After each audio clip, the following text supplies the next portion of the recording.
ತ್ರಿವರ್ಣ ನ್ಯೂಸ್ಗೆ ಸ್ವಾಗತ. ನಾನು BM ಹನೀಫ್. ನಮ್ಮ ತ್ರಿವರ್ಣ ತ್ರಿಕೋನ ಚರ್ಚೆಯಲ್ಲಿ ಇವತ್ತು ನಮ್ಮ ಜೊತೆಗೆ ಇಬ್ಬರು ಗಣ್ಯರಿದ್ದಾರೆ. ಬಿಜೆಪಿಯ ಪ್ರಮುಖ ಮಂಗಳೂರಿನ ನಾಯಕರಾಗಿರುವಂತಹ ವಕ್ತಾರರಾಗಿರುವಂತಹ ಜಗದೀಶ್ ಶೇಣ ಅವರು ನಮ್ಮ ಜೊತೆಗಿದ್ದಾರೆ. ಅದೇ ರೀತಿ CPM ನ ರಾಜ್ಯ ಕಾರ್ಯದರ್ಶಿಯಾಗಿರುವಂತಹ ಮುನೀರ್ ಕಾಟಿಪಳ್ಳ ಅವರು ಸಾಮಾಜಿಕ ಹೋರಾಟಗಾರರು ಹೌದು, ಅವರು ಕೂಡ ನಮ್ಮ ಜೊತೆಗಿದ್ದಾರೆ.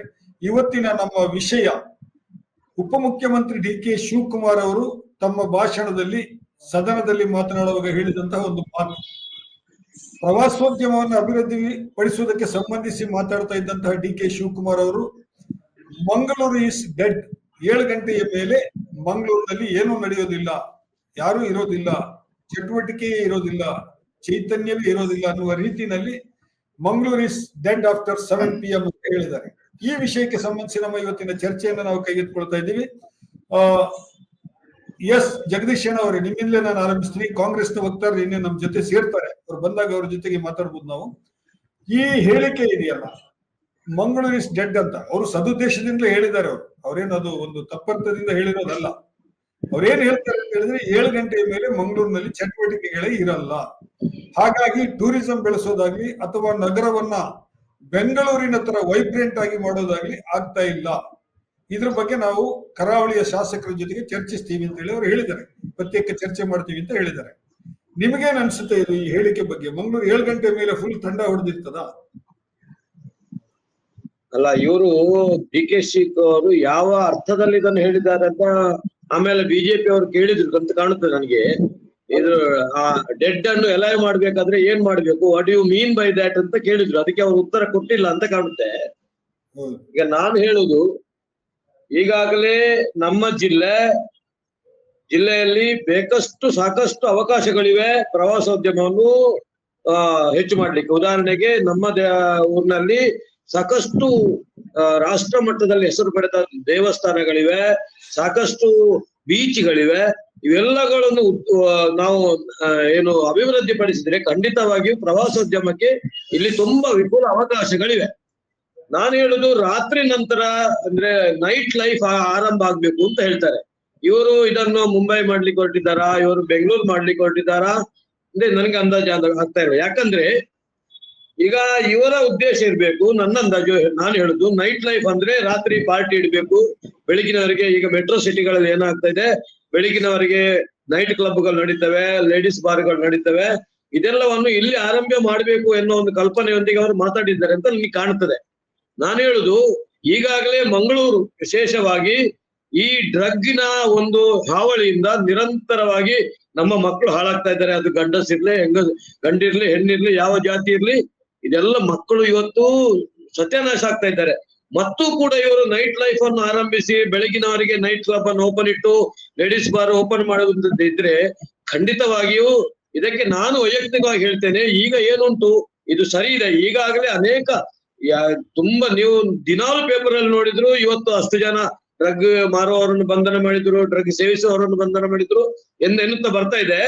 ಇನ್ನು ಈ ನೈಟ್ ಲೈಫ್ ಬೆಳಗಿನವರೆಗೆ ಆರಂಭ ಆದ್ರೆ ಖಂಡಿತವಾಗಿಯೂ ನಮ್ಮ ಏನು ಮಂಗಳೂರಿದೆ ಮತ್ತೊಮ್ಮೆ ಉಡ್ತಾ ಪಂಜಾಬ್ ಆಗ್ಬೋದು. ಪಂಜಾಬ್ ಅಲ್ಲಿ ಯಾವ ರೀತಿ ಇವತ್ತು ನಶೆಯಿಂದ ಯುವಕರು ಬಳಲ್ತಾ ಇದ್ದಾರೆ, ಅದು ಮತ್ತೊಮ್ಮೆ ಇಲ್ಲಿಗೆ ಬರ್ಬೋದು. ಆದ್ರಿಂದ ನಾನು ಹೇಳ್ತೇನೆ, ನೈಟ್ ಲೈಫ್ ಅನ್ನು ಏನಿದ್ರು ನೀವು ಇವತ್ತು ಈಗ 11 ಗಂಟೆವರೆಗೆ ಏನು ಬಾರ್ ಅಂಡ್ ರೆಸ್ಟೋರೆಂಟ್ಗಳು ಓಪನ್ ಇರ್ಬೋದು, ಇಷ್ಟೇ ಇದ್ದು ಇಷ್ಟಕ್ಕೆ ಸುಧಾರಿಸಬೇಕು ಅಂತ ನಂದೊಂದು ಕಳಕಳಿಯ ವಿನಂತಿ. ಎಸ್ ಮುನೀರ್, ಈಗ ಅವರು ಹೇಳಿರೋದು ಒಳ್ಳೆ ಉದ್ದೇಶದಿಂದ ಹೇಳಿರ್ತಾರೆ. ಯಾರೇ ಆದ್ರೂ ಸಚಿವರಾಗಿರೋರು, ಉಪಮುಖ್ಯಮಂತ್ರಿ ಹುದ್ದೆನಲ್ಲಿರೋರು ಸುಮ್ಮನೆ ಹೇಳೋದಿಲ್ಲ. ಏನು ಅಂತ ಹೇಳಿದ್ರೆ, ಮಂಗಳೂರಿನಲ್ಲಿ ಬೇಕಾದಷ್ಟು ಮೆಡಿಕಲ್ ಕಾಲೇಜುಗಳಿದೆ, ಅತ್ಯಧಿಕ ಮೆಡಿಕಲ್ ಕಾಲೇಜುಗಳಿದೆ, ಅತ್ಯಧಿಕ ಇಂಜಿನಿಯರಿಂಗ್ ಕಾಲೇಜುಗಳಿದೆ, ಎಲ್ಲಾನು ಮಂಗಳೂರಿನಲ್ಲಿದೆ. ಹೊರಗಡೆಯಿಂದ ಬಂದವರು ಬಹಳ ದೊಡ್ಡ ಸಂಖ್ಯೆಯಲ್ಲಿ ಮಂಗಳೂರಿನಲ್ಲಿ ಇದ್ದಾರೆ. ಆಗಿರುವಾಗ ಹೇಗೆ ಬೆಂಗಳೂರು ಡೆವಲಪ್ ಆಗ್ತಾ ಇದೆ, ಅದೇ ರೀತಿ ಮಂಗಳೂರು ಡೆವಲಪ್ ಆಗ್ಬೇಕಾಗಿತ್ತು, ಯಾಕೆ ಆಗಿಲ್ಲ ಅನ್ನುವಂಥದ್ದು ಅವರ ಮಾತಿನಲ್ಲಿದ್ದಂತ ಕಳಕಳಿ. ಮುನೀರ್, ಏನ್ ಹೇಳ್ತೀರಿ ಇದಕ್ಕೆ? ಇಲ್ಲ, ನಮ್ಗೆ ಒಂದು DK ಶಿವಕುಮಾರ್ ಅವರು ಹೇಳಿರುವಂತ ವಿಚಾರ ಏನಿದೆ, 7 ಗಂಟೆ ನಂತರ ಮಂಗಳೂರು ನಿರ್ಜನಗೊಳ್ತದೆ ಅಥವಾ ಡೆಡ್ ಆಗತ್ತೆ ಅನ್ನುವಂತಹದ್ದು, ಅದರ ಬಗ್ಗೆ ನಮ್ಗೆ ಸಹಮತ ಇದೆ. ಯಾಕಂದ್ರೆ ಮಂಗಳೂರು ನಗರ ಹೀಗಿರ್ಲಿಲ್ಲ. ಅದು ಒಂದು 25 ವರ್ಷಗಳ ಹಿಂದೆ ರಾತ್ರಿ 10-11 ಗಂಟೆವರೆಗೂ ಕೂಡ ಲವಲವಿಕೆಯಲ್ಲಿದ್ದಂತ ನಗರ ಈ ಮಟ್ಟಕ್ಕೆ ಅಭಿವೃದ್ಧಿ ಮತ್ತು ಈ ಮಟ್ಟಿನ ಆಧುನಿಕತೆಗಳಿಗೆ ತೆರೆದುಕೊಳ್ಳುವುದಕ್ಕಿಂತ ಮುಂಚಿತವಾಗಿ ಅದೊಂದಿಷ್ಟು ಲವಲವಿಕೆಯಿಂದ ಇತ್ತು. ಆದ್ರೆ ಬರ್ತಾ ಬರ್ತಾ ಈಗಂತೂ ನಮ್ಮ ಮಂಗಳೂರಿನ ಹಾರ್ಟ್ ಆಫ್ ಸಿಟಿ, ಇಡೀ ಜಿಲ್ಲೆ ವಿಚಾರ ಇರ್ಲಿ, ಹಾರ್ಟ್ ಆಫ್ ಸಿಟಿ ಮಂಗಳೂರಿನ ಹಂಪನಕಟ್ಟೆಯಲ್ಲೇ 7 ಗಂಟೆ ಆಗ್ತಾನೆ ನಿಧಾನಕ್ಕೆ ಜನ ಕರಗ್ಲಿಕ್ಕೆ ಶುರುವಾಗ್ತಾರೆ. 8 ಗಂಟೆ ಆದ್ರೆ ಸ್ಟೇಟ್ ಬ್ಯಾಂಕ್ ಪರಿಸರ, ಒಂದು ಸಂದರ್ಭದಲ್ಲಿ ಗಿಜಿಗಿಡ್ತಾ ಇದ್ದಂತ ಸ್ಟೇಟ್ ಬ್ಯಾಂಕು, ಟೌನ್ ಹಾಲ್ ಸುತ್ತಮುತ್ತ ಸೀದಾ ಬಿಕೋ ಅನ್ನುವಂತ ಮತ್ತು ಏಕಾಂಗಿಯಾಗಿ ಓಡಾಡ್ಲಿಕ್ಕೂ ಭಯ ಪಡುವಷ್ಟು ನಿರ್ಜನತೆ ಕೆಲವು ಪ್ರದೇಶದಲ್ಲಿ ಇರ್ತದೆ. ಇದು ಸುಮ್ನೆ ಬಂದಿರೋದಲ್ಲ, ಇದ್ರ ಬಗ್ಗೆ ಖಂಡಿತ ಆತಂಕ ಆಗ್ಬೇಕು. ಈಗ ನೈಟ್ ಲೈಫ್ ಅಂದ್ರೆ ಕೇವಲ ಕ್ಯಾಸಿನೋಗಳನ್ನ ತರೋದು ಅಥವಾ ಡ್ಯಾನ್ಸ್ ಬಾರ್ಗಳನ್ನ ತರೋದು ಅಥವಾ ಗ್ಯಾಮ್ಲಿಂಗ್ ಸಿಟಿಯನ್ನಾಗಿ ಮಾಡೋದು ಅಂತ ಅರ್ಥ ಅಲ್ಲ.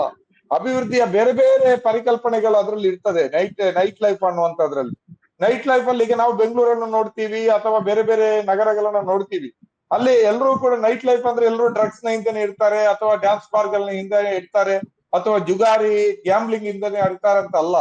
ಅವರು ಕುಟುಂಬ ಸಮೇತ ಹ್ಯಾಪಿಯಾಗಿ ಉದ್ಯೋಗ ವ್ಯಾಪಾರ ಎಲ್ಲ ಮುಗಿಸಿದ್ಮೇಲೆ ಒಂದು ರೌಂಡ್ ಸಿಟಿಯಲ್ಲಿ ಹೋಗೋದಿರ್ಬೋದು, ಬೀಚ್ಗಳಿಗೆ ಹೋಗೋದಿರ್ಬೋದು, ಪಾರ್ಕ್ ಗಳಿಗೆ ಹೋಗೋದಿರುವಂತಹದ್ದು ಇದು ಕೂಡ ಇರ್ತದೆ. ಈಗ ಶೇನೋ ಅವರು ಹೇಳಿದ್ರು ಡ್ರಗ್ಸ್ ಅದು ಇದು ದಂಧೆಗಳಿದಾವೆ ಅಂತ. ದಂಧೆಗಳೇನು ಈಗ ಮಂಗಳೂರಿನಲ್ಲಿ ಈಗೇನು ಕಡಿಮೆ ಇದೆಯಾ? ಕತ್ತಲಾಗ್ತಾ ಇದ್ರೆ ಆ ವ್ಯವಹಾರಗಳೆಲ್ಲ ನಿರಾಳವಾಗಿ ನಡೀತಾ ಇದೆ, ಅದಕ್ಕೇನು ಸಮಸ್ಯೆಗಳಿಲ್ಲ. ಅದನ್ನ ಕಂಟ್ರೋಲ್ ಮಾಡ್ಲಿಕ್ಕೆ ಲಾ ಅಂಡ್ ಆರ್ಡರ್ಗೆ ಬೇಕಾದಂತ ವ್ಯವಸ್ಥೆ ಇರ್ತದೆ. ಒಂದು ನಗರವನ್ನ ಬೆಳೆಯೋದು ಅನ್ನುವಂತಹದ್ದನ್ನ ಪಾಸಿಟಿವ್ ಆಗಿ ನೋಡ್ಬೇಕಾಗತ್ತೆ. ಆಧುನಿಕತೆಯ ಕಾಲಘಟ್ಟದಲ್ಲಿ 7 ಗಂಟೆ ಆದ್ರೆ ಕತ್ತಲು ಅಂತ ಭಾವಿಸ್ಲಿಕ್ಕೆ ಆಗೋದಿಲ್ಲ. 12 ಗಂಟೆ ಆಗಾದ್ರೆ ನೈಟ್ ಶಿಫ್ಟ್ ಇರ್ತದೆ, 2ನೇ ಶಿಫ್ಟ್ ಇರ್ತದೆ, 3ನೇ ಶಿಫ್ಟ್ ಇರ್ತದೆ. ಈಗ ಅಮೆರಿಕದ ಟೈಮ್ಗೆ ಇಲ್ಲಿ ದುಡಿತಾರೆ, ಸ್ವೀಡನ್ ನ ಟೈಮ್ಗೆ ಇಲ್ಲಿ ದುಡಿತಾರೆ, ಗಲ್ಫ್ ಕಂಟ್ರೀಸ್ ನ ಟೈಮ್ಗೆ ಇಲ್ಲಿ ಕೆಲಸ ಮಾಡ್ತಾರೆ, ಮಂಗಳೂರಲ್ಲಿ ಕೂತ್ಕೊಂಡು ಕೆಲಸ ಮಾಡ್ತಾರೆ. ಈ ಎಲ್ಲಾ ಜಗತ್ತಿದೆಯಲ್ಲ, ಆ ಜಗತ್ತು ಕತ್ತಲಲ್ಲೇ ನಡಿಬಾರ್ದು, ಅದು ಬೆಳಕಲ್ಲಿ ನಡಿಬೇಕು ಅಂತ ಆದ್ರೆ ನೈಟ್ ಲೈಫ್ ಅನ್ನುವಂಥದ್ದು ನಾನು ಆ ಅರ್ಥದಲ್ಲಿ ತಗೊಂಡಿದ್ದೀನಿ. ಅದಕ್ಕೆ ಬಿಜೆಪಿಯ ಶಾಸಕರುಗಳು ಕೂಡ ಅಲ್ಲಿ ಕೈಗೂಡಿಸಿದ್ದಾರೆ. ಅದು ಬೆಳ್ತಂಗಡಿಯ ಪೂಂಜಾ ಇರಬಹುದು ಮತ್ತು ಬೇರೆ ಬೇರೆ ಬಿಜೆಪಿಯ ಶಾಸಕರುಗಳು ಕೂಡ ಡಿ.ಕೆ. ಶಿವಕುಮಾರ್ ಅವರ ಮಾತಿಗೆ ಸಹಮತವನ್ನು ವ್ಯಕ್ತಪಡಿಸಿ ನಾವು ನಿಮ್ ಜೊತೆಗೆ ಇದ್ದೀವಿ ಅಂತ ಹೇಳಿದ್ದಾರೆ. ಆ ರೀತಿ ಹೇಳಿದ್ದಾರೆ ಅಂತಂದ್ರೆ ಗಂಭೀರವಾದ ಸಮಸ್ಯೆ ಇದೆ ಅಂತ ಅರ್ಥ ಅಲ್ವಾ? ಹರೀಶ್ ಪೂಂಜಾ ಅವರು ಬಹಳ ಸ್ಪಷ್ಟವಾಗಿ ಹೇಳಿದ್ದಾರೆ, ಹೌದು ಇದರಿಂದ ನಮ್ಗೆ ಆತಂಕ ಇದೆ, ಇಲ್ಲಿ ಅಭಿವೃದ್ಧಿಗೆ ಬಹಳ ತೊಡಕು, ಹೂಡಿಕೆಗೆ ದೊಡ್ಡ ತೊಡಕಾಗಿದೆ, ಅದರಿಂದಾಗಿ ಇದನ್ನ ಸರಿಪಡಿಸಲಿಕ್ಕೆ ನಾವು ಏನಾದ್ರೂ ಮಾಡಬೇಕು, ಉಪಮುಖ್ಯಮಂತ್ರಿ ಅವರು ಮುಂದುವರಿಲಿ, ನಾವೆಲ್ಲರೂ ಶಾಸಕರುಗಳು, ಬಿಜೆಪಿಯ ಶಾಸಕರುಗಳು ನಿಮ್ ಜೊತೆ ಇದೀವಿ ಅಂತ ಹೇಳಿದ್ದಾರೆ ಅಂದ್ರೆ ಒಂದು ಗಂಭೀರವಾದ ಸಮಸ್ಯೆ ಅಲ್ಲಿ ಇದೆ ಅಂತ ಅರ್ಥ. ಅದನ್ನ ನಾವು ಸರಿಯಾದ ರೀತಿಯಾದ ಚರ್ಚೆ ಮಾಡಿಕೊಂಡು ಅದು ಯಾವ ಸಮಸ್ಯೆ ಯಾಕೆ ಆಗಿದೆ ಅದನ್ನ ಸರಿಪಡಿಸಲಿಕ್ಕೆ ಮಾಡಬೇಕು ಅನ್ನೋದ್ರ ಬಗ್ಗೆ ಚರ್ಚೆ ಆಗ್ಬೇಕಲ್ಲ. ನಾವು ಗಾಂಜಾ ಇದೆ, ಡ್ರಗ್ಸ್ ಇದೆ, ಅದು ಇದೆ ಅಂತ ಅದು ಈಗಲೂ ಇದೆ. ಅದನ್ನ ನಾವು ಈ ಪ್ರಶ್ನೆಯನ್ನ ವಿಷಯವನ್ನ ತೇಲಿಸ್ಲಿಕ್ಕೆ ಆಗೋದಿಲ್ಲ, ಅದು ಚರ್ಚೆ ಆಗ್ಬೇಕು, ಆ ನಿಟ್ಟಿನಲ್ಲಿ ಕೆಲಸ ಆಗ್ಬೇಕು ಮತ್ತು ಡಿ.ಕೆ. ಶಿವಕುಮಾರ್ ಅವರ ಮಾತಿಗೆ ಸಹಮತ ಇದೆ ಅಂತ ಹೇಳಿಕ್ ಬಯಸ್ತೀನಿ. ಎಸ್ ಶೇನ್ ಅವರೇ, ಅವರು ಮುನೀರ್ ಹೇಳಿರೋದ್ರಲ್ಲಿ ಒಂದು ಪಾಯಿಂಟ್ ಏನು ಅಂತ ಹೇಳಿದ್ರೆ, ನಿಮ್ಮ ಕಡೆಗೆ ಬೆಟ್ಟು ಮಾಡಿ ತೋರಿಸ್ತಾ ಇದ್ದಾರೆ. ಮೊದಲಿತ್ತು ಮಂಗಳೂರಿನಲ್ಲಿ ಹಂಪನಕಟ್ಟೆನಲ್ಲಿ ತುಂಬಾ ಜನ, ನಾನು ನೋಡಿದ್ದೀನಿ 9:30, 10, 10:30, 11 ಗಂಟೆ ತನಕನೂ ಜನ ಓಡಾಡ್ತಾ ಇದ್ದಿದ್ದೆಲ್ಲ ನೋಡಿದ್ದೀನಿ.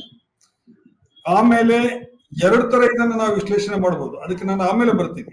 ಮುನೀರ್ ಅವರು ಹೇಳಿದ್ದಕ್ಕೆ ನಿಮ್ಮ ಉತ್ತರ ಏನು ಅಂತ ಹೇಳಿ ಕೇಳಿಕ್ ಬಯಸ್ತೀನಿ. ಅಲ್ಲ, ಈಗ ನಮ್ಮ MLA ಗಳು ಕೂಡ ಈಗ ನೈಟ್ ಲೈಫ್ ಅಂತ ಹೇಳಿದ್ರೆ ನೋಡಿ, ಉದಾಹರಣೆಗೆ ನಮ್ಮಲ್ಲಿ ಈ ನಗರ ಭಾಗದಲ್ಲಿ ಬಿಟ್ರೆ ಗ್ರಾಮೀಣ ಭಾಗದಲ್ಲಿ ಉದಾಹರಣೆಗೆ ನಮ್ಮ ಜಿಲ್ಲೆಯಲ್ಲಿ 60 ಯಕ್ಷಗಾನ ತಂಡಗಳಿವೆ. 60 ಯಕ್ಷಗಾನ ತಂಡಗಳು ಬೆಳಿಗ್ಗೆ 2 ಗಂಟೆವರೆಗೆ ಈಗ ಕಾಲಮಿತಿಯಲ್ಲಿ ಆ ಯಕ್ಷಗಾನ ಮಾಡ್ತವೆ, ನಾಟಕಗಳಾಗ್ತವೆ. ನೈಟ್ ಲೈಫ್ ಇಲ್ಲ ಅಂತ ಹೇಳಿದ್ರೆ ಅಂದ್ರೆ ನಾನು ಹೇಳುದು ಏನು ಅಂತಂದ್ರೆ, ಮತ್ತೆ ಈಗ ಇಲ್ಲಿ ಇವರು ಏನು ಮೆಡಿಕಲ್ ಕಾಲೇಜ್ ಇದೆ, ಇಂಜಿನಿಯರಿಂಗ್ ಕಾಲೇಜ್ ಅಂತ ಹೇಳಿದರೆ ಸ್ವೇಚ್ಛಾಚಾರಕ್ಕೆ ಅವಕಾಶ ಕೊಟ್ಟು ನಾವು ಈ ಸ್ವಾತಂತ್ರ್ಯವನ್ನು ದುರುಪಯೋಗ ಮಾಡಿಕೊಳ್ಬಾರ್ದು ಅಂತ ನನ್ನ ಭಾವನೆ. ಯಾಕಂದ್ರೆ ಈಗ ಮೆಟ್ರೋ ಸಿಟಿಗಳಲ್ಲಿ ಯಾರಿಗೂ ಪರಿಚಯ ಇಲ್ಲ, ಮತ್ತೊಂದಿಲ್ಲ, ಇದೊಂದು ಸಣ್ಣ ಊರು, ಮಂಗಳೂರು ಅಂದ್ರೆ ಸಣ್ಣ ಊರು. ಇಲ್ಲಿ ನಾವು ಮತ್ತೆ ಅವುಗಳಿಗೆ ಅವಕಾಶ ಕೊಟ್ರೆ ನಮ್ಮ ಸಂಸ್ಕೃತಿ, ನಮ್ಮ ಆಚಾರ, ನಮ್ಮ ವಿಚಾರಗಳು ನಷ್ಟ ಆಗ್ತಾ ಇದೆ. ನನ್ನ ವೈಯಕ್ತಿಕ ಭಾವನೆ, ನಾನು ಹರೀಶ್ ಪೂಂಜಾ ಹೇಳಿದ್ದಕ್ಕೆ ಮತ್ತೊಂದಕ್ಕೆ ನಾನು ಹೇಳುದಿಲ್ಲ, ನಾನು ವೈಯಕ್ತಿಕವಾಗಿ ಹೇಳುದು. ಈಗ ಉದಾಹರಣೆಗೆ ಇದರಲ್ಲಿ ಮತ್ತೊಮ್ಮೆ ನೀವು ಹೇಳಿ ನಮ್ಮ ಕಡೆ ನೀವು ಬೊಟ್ಟು ಮಾಡಿಸ್ತೇವೆ, ಮುನೀರ್ ಬೊಟ್ಟು ಮಾಡ್ತಾರೆ ಈ ಜನಸಂಖ್ಯೆ ಕಡಿಮೆ ಆಗ್ಲಿಕ್ಕೆ ಅಂತ ಹೇಳ್ತೇವೆ. ನಾನು ಹೇಳುದು ನೋಡಿ, ಈ ಬಾರ್ಗಳಲ್ಲಿ ನಾನು ನೇರ ಹೇಳುದಾದ್ರೆ ಈ ಬಾರ್ಗಳಲ್ಲಿ 100ಕ್ಕೆ 95 ಈ ಏನು ಈ ನೈಟ್ ಲೈಫ್ ಶುರು ಆದ್ರೆ ಹಾಳಾಗುದು ನಮ್ಮ ಹಿಂದೂ ಹುಡುಗಿಯರು. ಇದನ್ನು ನಾನು ನೇರವಾಗಿ ಹೇಳ್ತೇನೆ. ಯಾಕಂದ್ರೆ ಈಗ ನೀವು ಹೇಳ್ತೀರಿ ಇಬ್ಬರು, ನಾನು ನಿಮ್ಮ ಇದು ಹೇಳುದಲ್ಲ, ಈಗ ಇಲ್ಲಿ ಇಡೀ ನೈಟ್ ಒಂದು ಯಾವುದೇ ಒಂದು ಬಾರ್ ಅಂಡ್ ರೆಸ್ಟೋರೆಂಟ್ ಆಗ್ಲಿ ಮತ್ತೊಂದಾಗ್ಲಿ ನೈಟ್ ಲೈಫ್ ಅಲ್ಲಿ ಯಾವ್ದಾದ್ರು ಅನ್ಯ ಮತ್ಯ ನೀವು ಇಬ್ರು ಮುಸಲ್ಮಾನರು, ನಿಮ್ಮ ಮುಸಲ್ಮಾನ್ ಒಂದು ಹುಡುಗಿ ಆ ನೈಟ್ ಲೈಫ್ ಅಲ್ಲಿ ಭಾಗವಹಿಸ್ತಾರಾ? ಈಗ ನೀವು ಫ್ಯಾಮಿಲಿ ಅಂತ ಹೇಳ್ತೀರಿ, ಮತ್ತೊಂದು ಆಯ್ತು ಬನ್ನಿ, ಆಗ ನಾವೆಲ್ಲ ಸಾಮರಸ್ಯದಿಂದ ಬಾಳಿದ್ರೆ ಇದೆಲ್ಲ ಸರಿ. ಆದ್ರೆ ಇದರಲ್ಲಿ 99 ಹಾಳಾಗುವುದು ನಮ್ಮ ಹುಡುಗಿಯರು ಅಂತ ನನ್ನ ಭಾವನೆ. ಅದಕ್ಕಾಗಿ ನಾನು ವೈಯಕ್ತಿಕವಾಗಿ ಹೇಳುದು, ಇದರಿಂದ ನಮ್ಮ ಆಚಾರ ವಿಚಾರಕ್ಕೆ, ನಮ್ಮ ಸಂಸ್ಕೃತಿಗೆ ಧಕ್ಕೆ ಆಗ್ತದೆ ಅಂತ ನನ್ನ ಭಾವನೆ.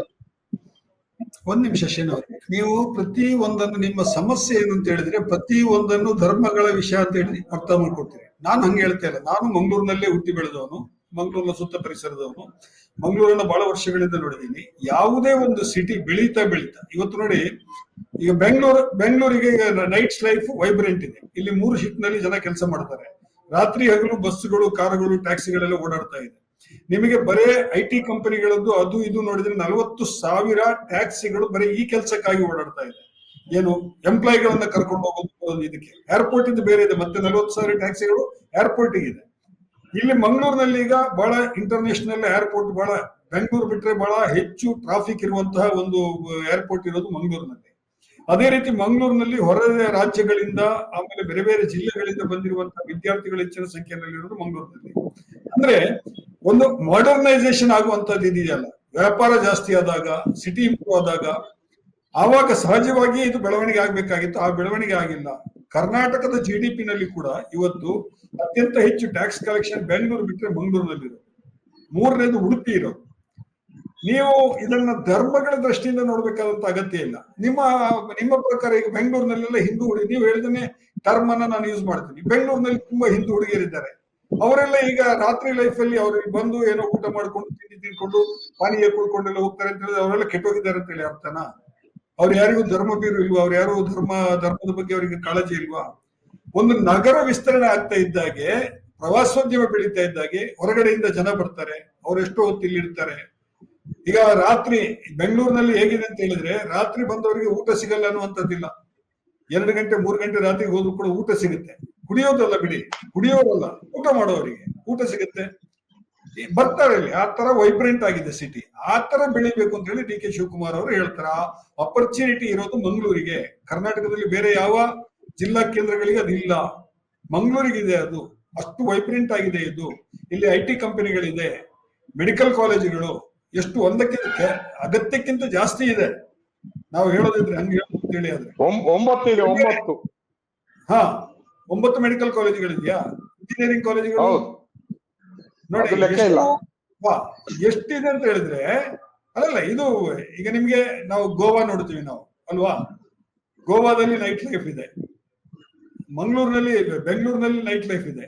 ಗೋವಾದಲ್ಲಿ ಬೀಚ್ ಇರೋದ್ರಿಂದ ನೈಟ್ ಲೈಫ್ ಹೆಚ್ಚು ವೈಬ್ರೆಂಟ್ ಆಗಿದೆ. ಬೆಂಗಳೂರಲ್ಲಿ ಬೀಚ್ ಇಲ್ಲ, ಆದ್ರೂ ಕೂಡ ವೈಬ್ರೆಂಟ್ ಆಗಿದೆ. ರಾತ್ರಿ 12 ಗಂಟೆಗೆ ಕುಟುಂಬ ಸಮೇತ ಹೊರಗಡೆ ಊಟಕ್ಕೆ ಹೋಗ್ತೀವಿ ನಾವು.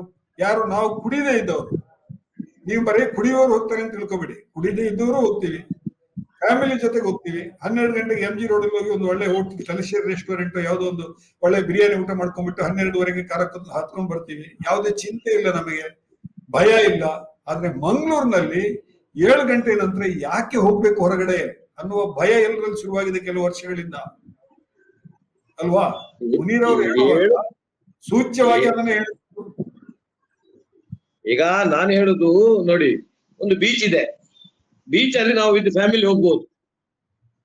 ಈಗ ನೈಟ್ ಲೈಫ್ ಅಂತ ಹೆಸರೇ ನನ್ನ ಪ್ರಕಾರ ಇಲ್ಲಿ ಮೆಡಿಕಲ್ ಕಾಲೇಜ್ ಇದೆ, ಮತ್ತೆ ಇಲ್ಲಿ ಇಂಜಿನಿಯರಿಂಗ್ ಕಾಲೇಜ್ ಇದೆ, ಅದಕ್ಕೆ ಬೇಕಾಗಿ ಮಾಡುದು ಅಂತ ಹೇಳಿದ್ರೆ ಅದರಲ್ಲಿ ಫ್ಯಾಮಿಲಿ ಇದ್ದು ನೀವು ಹೇಳುದು ನಾವು ಗಂಡ ಹೆಂಡತಿ ಮಕ್ಕಳು ಹೋಗಿ ಬಿರಿಯಾನಿ ತಿಂದುಕೊಂಡು ಬರ್ತೇವೆ, ಈ ಕಾನ್ಸೆಪ್ಟ್ ಅಲ್ಲ. ಕ್ಯಾಲಿಕಟ್ ಉದಾಹರಣೆ ಕೊಡ್ತೀನಿ. ಕಲ್ಲಿಕೋಟೆನಲ್ಲಿ ರಾತ್ರಿ 10 ಗಂಟೆಗೆ ಸಂಸಾರ ಸಮೇತ ಬೀಚಿಗೆ ಹೋಗ್ತಾರೆ. ಫುಲ್ ಲೈಟ್ ಹಾಕಿರ್ತಾರೆ, ಅಲ್ಲಿ ಕೂತ್ಕೊಂಡ್ಬಿಟ್ರೆ ರಾತ್ರಿ ಕಡಲು ನೋಡೋದು ಒಂದು ಒಳ್ಳೆ ಬೇರೆ ತರದ ಅನುಭವ ಅದು. ಅಲ್ಲೇ ರೆಸ್ಟೋರೆಂಟ್ಗಳು ಇರ್ತವೆ, ಅಲ್ಲೇ ಊಟ ಮಾಡ್ತಾರೆ. ರಾತ್ರಿ 10ವರೆಗೆಲ್ಲ ಬೀಚ್ ನಲ್ಲಿ ಜನ ಇರ್ತಾರೆ, ತುಂಬಾ ಸಮೇತ ಇರ್ತಾರೆ. ನಾನು ಹೇಳುದು ಈ ಕಾನ್ಸೆಪ್ಟ್ ಅನ್ನು ಬೆಳವಣಿಗೆ ಮಾಡಿ ನೀವು ವಿತ್ ಫ್ಯಾಮಿಲಿ ನೀವು ಬೀಚ್ಗೆ ಹೋಗಿ ಆ ಬೀಚ್ ಅನ್ನು ಒಳ್ಳೆ ನಾವು ಬ್ಲೂ ಫ್ಲಾಗ್ ಬೀಚ್ ಅಂತ ಪಡುಬಿದ್ರಿ ಉಂಟು, ನಮ್ ತಣ್ಣೀರು ಬಾವಿ ಉಂಟು, ಪಣಂಬೂರು, ಇಂಥ ಇದನ್ನು ಡೆವಲಪ್ ಮಾಡಿ. ಹೊರತಾಗಿ ನಮ್ಮ ಆಚಾರ ವಿಚಾರಗಳಿಗೆ, ನಮ್ಮ ಸಂಸ್ಕೃತಿಗೆ ಧಕ್ಕೆ ಆಗುವಂತ ಯಾವುದೇ ನೀವು ಡೆವಲಪ್ಮೆಂಟ್ ಮಾಡುವಾಗ ನಮ್ಗೆ ನೋವಾಗ್ತದೆ ಅಂತ ನಾನು ಹೇಳುದು. ಜಗದೀಶ್ ಸುರಾಪಾನ ಅನ್ನೋದು ದೇವತೆಗಳ ಕಾಲದಿಂದ ನಡ್ಕೊಂಡ್ ಬಂದಿದೆ. ನೀವು ಮಾಡುದಿಲ್ಲ? ನೀವು ಸಂಸ್ಕೃತಿಗೆ ವಿರುದ್ಧ ಅಂತ ಹೇಳ್ತೀರಲ್ಲ, ಯಾಕೆ ಅದು ನೀವು ಹೆಂಗೆ ಮಾಡುದಿಲ್ಲ ಅಂತ ಕೇಳುದು? ದೇವತೆಗಳ ಕಾಲದಲ್ಲಿ ನಮ್ಗೆ ಮಾತ್ರ ಬಂದಿದ್ದ ಸಂಸ್ಕೃತಿಗೆ ವಿರುದ್ಧ ಅಂತ ಹೆಂಗ್ ಹೇಳ್ತೀರಿ ನೀವು ಅದನ್ನ? ಅಲ್ಲ, ಸ್ವೇಚ್ಛಾಚಾರ ಆಗ್ತದೆ ಸ್ವಾಮಿ, ಸ್ವೇಚ್ಛಾಚಾರ ಆಗ್ತದೆ, ಸಂಸ್ಕೃತಿಗೆ ವಿರುದ್ಧ ಅಲ್ಲ. ಸ್ವೇಚ್ಛಾಚಾರ, ಸ್ವಾತಂತ್ರ್ಯ ಅಂತ ಹೇಳುವುದ್ರಲ್ಲಿ ಸ್ವೇಚ್ಛಾಚಾರ ಆಗ್ತದೆ. ಇಲ್ಲಿ ನಿಮ್ಗೆ ಗೊತ್ತುಂಟು, ಮತ್ತೆ ನಾನು ಅಲ್ಲಿಗೆ ಬರ್ತೇನೆ. ಇಲ್ಲಿ ಈ ಜಿಲ್ಲೆಯಲ್ಲಿ ಈ ಜಿಲ್ಲೆಯಲ್ಲಿ ಲವ್ ಜಿಹಾದ್ ಎನ್ನುವುದು ಭಾರಿ ವಿಪರೀತವಾಗಿ ನಡೀತಿದೆ. ಮತ್ತೊಮ್ಮೆ ನೀವು ಅದಕ್ಕೆ ಅವಕಾಶ ಕೊಟ್ಟು ಈ ಜಿಲ್ಲೆಯನ್ನು ಮತ್ತೊಮ್ಮೆ ನಾನು ಒಳ್ಳೆದ ರೀತಿಯಲ್ಲಿ ಡೆವಲಪ್ಮೆಂಟ್ ಮಾಡಿದ್ರೆ ಒಳ್ಳೇದೇ. ಅದ್ ನಾನು ಹೇಳುದು ಮತ್ತೊಮ್ಮೆ ಇಂತಹ ಸಂಗತಿಗಳಿಗೆ ಅವಕಾಶ ಕೊಟ್ಟಂತೆ ಆಗ್ತದೆ ಅಂತ ನನ್ನ ಭಾವನೆ. ಇದು ಲವ್ ಜಿಹಾದ್ ಮೇಲೆ ನಡೀತದಾ? ಹೌದು, ಅದು ಹಗಲಲ್ಲಿ ನಡೆಯಲ್ಲ, ರಾತ್ರಿ ಮಾತ್ರ ನಡೆಯುತ್ತೆ ಅಂತ ಅರ್ಥ. ಇರ್ಲಿ, ಅದಲ್ಲ ಪ್ರಶ್ನೆ. ಅನೀಫ್ ಅವರೇ, ಈಗ ಶನವರವರು ಹೇಳಿದ್ರು ಈ ರೀತಿ ಆದ್ರೆ ನಮ್ಮ ಸಂಸ್ಕೃತಿ, ನಮ್ಮ ಹೆಣ್ಣು ಮಕ್ಕಳು ಹಾಳು ಮಾಡ್ತಾರೆ. ಈಗ ನೀವೆಲ್ಲ ಇಲ್ಲಿ ನೀವೊಂದು ಆಂಕರು, ನಾನೊಂದು ಪೊಲಿಟಿಕಲ್ ಇದನ್ನ ಪ್ರತಿನಿಧಿಸ್ತೀನಿ, ಅವರೊಂದನ್ನ ಪ್ರತಿನಿಧಿಸ್ತಾರೆ. ಆದ್ರೆ ಅವ್ರು ನಮ್ಮನ್ನ ಈಗ ಮುಸ್ಲಿಂ ಆಗಿ ಅಲ್ಲಿಗೆ ಒಂದು ಕೂಡ್ಸಿದ್ದ ಫ್ರೇಮ್. ಇರ್ಲಿ, ನಾನು ಮುಸ್ಲಿಂ ಆಗಿ ಬಂದಿಲ್ಲ, ಸಿಪಿಎಂ ಪಕ್ಷವನ್ನ ಪ್ರತಿನಿಧಿಸಿ ಬಂದಿದ್ದೀವಿ. ಇರ್ಲಿ, ಚಿಂತನೆಗಳ ಪ್ರತಿನಿಧಿಗಳೇ ಹೊರತು ಧರ್ಮದ ಪ್ರತಿನಿಧಿಗಳಾಗಿ ನಮ್ಮನ್ನು ಗುರುತಿಸುವಂತದ್ರ ಬಗ್ಗೆ ಕೇಂದ್ರ ಇದೆ, ನನಗೆ ತುಂಬಾ ಕೇಂದ್ರ ಇದೆ. ಒಂದೇ ನಿಮಿಷ. ಶೇನವರು ನಾನು LLB ಕಾಲೇಜಿನಲ್ಲಿ ಕ್ಲಾಸ್ಮೇಟ್ಸ್. ಆವಾಗ ಇರ್ಲಿಲ್ಲ ಅಂತ, ಈ ಕನ್ಸೆಪ್ಟೇ ಬರ್ತಿರ್ಲಿಲ್ಲ ಅವರಿಗೆ. ಲವ್ ಜಿಹಾದ್ ಇರ್ಲಿಲ್ಲ, ಆಮೇಲೆ ಶುರುವಾಗಿದ್ದಂತೆ. ಹನೀಫ್ ಅವರು ಮುಸ್ಲಿಮು ಅನ್ನೋದು ಯಾವಾಗ ಶುರುವಾಯ್ತು? ಮುನೀರ್ ಅವರು ಮುಸ್ಲಿಂ ಅನ್ನೋದು ಯಾವಾಗ ಶುರುವಾಯ್ತು? ಇದು ಯಾವಾಗಂದ್ರೆ ಮುಸ್ಲಿಂ ಮೂಲಭೂತವಾದ ಜಾಸ್ತಿ ಆದಾಗ ಶುರುವಾಯ್ತು. ಈಗ ನಾನು ನೀವೊಂದು ಟಿವಿಯನ್ನ ಪ್ರತಿನಿಧಿಸಿ, ಒಂದು ಚಾನಲ್ ಅನ್ನ ಪ್ರತಿನಿಧಿಸಿ ಕೂತ್ರೆ, ನೀವು ಚಾನಲ್ ನ ಪ್ರತಿನಿಧಿಯ ಬದಲಿಗೆ ನಿಮ್ಮನ್ನು ಮುಸ್ಲಿಂ ಅಂತ ಮಾರ್ಕ್ ಮಾಡಿದ್ರು. ಈಗ ನಾನು ಸಿಪಿಎಂ ಪಕ್ಷದ ಪ್ರತಿನಿಧಿಯಾಗಿ ಅಭಿವೃದ್ಧಿಯ ಕಾನ್ಸೆಪ್ಟ್ ನ ಬಗ್ಗೆ ಚರ್ಚೆ ಮಾಡ್ಲಿಕ್ಕೆ ಬಂದ್ರೆ ನನ್ನ ಧರ್ಮವನ್ನ ಮುಂದಕ್ಕೆ ತಂದ್ರು. ಇದೇ ಸಮಸ್ಯೆ. ನಾನು ಹೇಳುವಂತದ್ದು ಏನಂದ್ರೆ, ಕತ್ತಲಾದ ಮೇಲೆ ಪಣಬೂರ್ ಬೀಚ್ಗೆ ಇವರೇ ಹೇಳಿದಂತ ತಣ್ಣೀರ್ಬಾವಿ ಬೀಚ್ಗೆ ನಾನು ಕುಟುಂಬ ಸಮೇತ ಹೋಗ್ಬೇಕು, ಶೇನವರಲ್ಲಿ ಕುಟುಂಬ ಸಮೇತ ಬರ್ಬೇಕು. ಅಲ್ಲಿ ಇಬ್ರು ಹಾಯ್ ಬಾಯ್ ಅಂತ ಕುಟುಂಬ, ನನ್ನ ಕುಟುಂಬ ಮತ್ತು ಅವರ ಕುಟುಂಬ ನಗನಗ್ತಾ ಎಲ್ಲ ಒಂದು ಅರ್ಧ ಟೀ ಕುಡ್ಕೊಂಡು, ನಮ್ಗೆ ಏನಾದ್ರು ತಿನ್ಬೇಕು ಅಂತಾದ್ರೂ ತಿನ್ಸಿದ್ರೆ ತಿಂದು ಹಾಯ್ ಬಾಯ್ ಅಂತ ಹೇಳ್ಕೊಂಡು ಖುಷಿಯಲ್ಲಿ ಹೋಗುವಂತ ಒಂದು ವಾತಾವರಣ ಡೆವಲಪ್ಮೆಂಟ್ ಆಗತ್ತೆ ಅನ್ನುವಂತಹದ್ದು. ಈಗ ಶೇನವರ ಮಾತು ಹೆಂಗಿದೆ ಅಂದ್ರೆ, ಈ ನೈಟ್ ಲೈಫ್ ಇಂದಾಗಿ ಬೆಂಗಳೂರಲ್ಲಿರುವಂತ ಹಿಂದೂ ಹುಡುಗಿಯರೆಲ್ಲ ಕೆಟ್ಟು ಹೋಗಿದ್ದಾರೆ, ಮುಂಬೈನಲ್ಲಿರುವಂತಹ ಹಿಂದೂ ಹುಡುಗಿಯರೆಲ್ಲ ಸಂಸ್ಕೃತಿ ಬಿಟ್ಟು ಕೆಟ್ಟು ಹೋಗಿದ್ದಾರೆ, ಗೋವಾದಲ್ಲಿರುವಂತಹ ಹಿಂದೂ ಹುಡುಗಿಯರೆಲ್ಲರೂ ಕೂಡ ಸಂಸ್ಕೃತಿ ಬಿಟ್ಟು ಕೆಟ್ಟು ಹೋಗಿದ್ದಾರೆ ಅನ್ನೋ ರೀತಿಯಲ್ಲಿ ಹೇಳಿದ್ರು. ಇದು ಅವರಿಗೆ ದೊಡ್ಡ ಅವಮಾನ ಅಲ್ವಾ? ಹೆಣ್ಣು ಮಕ್ಕಳನ್ನ ಹಿಂದೂ ಹೆಣ್ಣು ಮಕ್ಕಳನ್ನ ಆ ರೀತಿ ನೋಡ್ಬೋದಾ? ನಾನ್ ಹೇಳಲಿಕ್ಕೆ ಬಯಸುವಂತದ್ದು, ಇಲ್ಲಿ ಕೇಳಿ ಶೇನವರೇ, ಇಲ್ಲಿ ಕೇಳಿ. ಇಲ್ಲಿ ಮಂಗಳೂರಿನಲ್ಲಿ ಕೂತ್ಕೊಂಡು ಸೌದಿ ಅರೇಬಿಯಾದ ಕಂಪನಿಯಲ್ಲಿ ಇಲ್ಲಿ ಕೆಲಸ ಮಾಡುವವರು ಇದ್ದಾರೆ. ಸೌದಿ ಅರೇಬಿಯಾ ಕಂಪನಿ ಮಂಗಳೂರಿನಲ್ಲಿ ಕುಂತ್ಕೊಂಡು ಕೆಲಸ, ಅಲ್ಲಿ ಅವರ ಟೈಮಿಂಗ್ಸ್ ಸೌದಿಯ ಟೈಮಿಂಗ್ಸ್ ಇರುವಂತದ್ದು. ಮಾಡ್ತಾ ಇದ್ದಾರೆ. ಅವರಿಗೆ ಲೈಫ್ ಬೇಕು ಅಂತ ಹೇಳೋದು ನೈಟ್ ಲೈಫ್. ಅಮೆರಿಕದ ಟೈಮಿಗೆ, ಜರ್ಮನಿಯ ಟೈಮ್ಗೆ ಇಲ್ಲಿ ಕೂತ್ಕೊಂಡು ಕೆಲಸ ಮಾಡುವವರು ಇದ್ದಾರೆ. ಅವರು ಕೆಲಸ ಬಿಟ್ಟು ಹೊರಗಡೆ ಬರುವಾಗ ಅವ್ರಿಗೆ ಊಟ ತಿಂಡಿ ಸಿಗ್ಬೇಕು, ಲಭ್ಯ ಇರ್ಬೇಕು, ವಾಹನಗಳ ಓಡಾಟ ಇರ್ಬೇಕು, ಟ್ಯಾಕ್ಸಿ ಸಿಗ್ಬೇಕು, ಇನ್ನೊಂದು ಸಿಗ್ಬೇಕು ಅನ್ನುವಂತಹದ್ದು. ಮತ್ತೆ ಎಲ್ಲರೂ ಕೂಡ ಒಂದು ಭಯ ಇಲ್ಲದೆ ಬರ್ಲಿಕ್ಕೆ ಸಾಧ್ಯ ಆಗ್ಬೇಕು ಅಂತ. ಈಗ ಯಾಕೆ ಮಂಗಳೂರಿಗೆ ಬರ್ತಾ ಇಲ್ಲ? ಹೋಟೆಲ್ ಅಲ್ಲಿ ಊಟ ಮಾಡ್ಲಿಕ್ಕೆ ಮನಸ್ಸಿಲ್ಲ ಅಂತಲ್ಲ, ಬೀಚಿಗೆ ಹೋಗ್ಲಿಕ್ಕೆ ಆಸೆ ಇಲ್ಲ ಅಂತಲ್ಲ, ಬೆಳದಿಂಗಳ ರಾತ್ರಿ ಸಮುದ್ರವನ್ನು ನೋಡ್ಬೇಕು ಅನ್ನುವಂತ ಆಸೆ ರಸಿಕತನ ಇಲ್ಲ ಅಂತಲ್ಲ, ಖುಷಿ ಇಲ್ಲ ಅಂತಲ್ಲ, ಬರ್ಲಿಕ್ಕೆ ಭಯ ಆಗತ್ತೆ. ಒಂದು ಕಡೆ ಭಯ, ಒಂದು ಕಡೆ ಆತಂಕ, ಇನ್ನೊಂದು ಕಡೆ ಪೊಲೀಸರು ಓಡಿಸ್ತಾರೆ. ಯಾಕೆ ಬಂದ್ರೆ 7 ಗಂಟೆ ನಂತರ ಬೀಚಲ್ಲಿ ಏನ್ ಕೆಲಸ ಅಂತ ಕೇಳ್ತಾರೆ. 10 ಗಂಟೆ ನಂತರ ಯಾಕೆ ಹೋಟೆಲ್ಗೆ ಬರ್ತೀನಿ ಅಂತ ಕೇಳ್ತಾರೆ. ಹೋಟೆಲ್ ಊಟ ಮಾಡ್ತಾ ಇದ್ರೆ ಹೊರಗಡೆ ಬಂದು ಪೊಲೀಸರು ಲಾಠಿಯಿಂದ ಬಡಿತಾರೆ, ಬಾಗಿಲು ಹಾಕಿ ಅಂತ.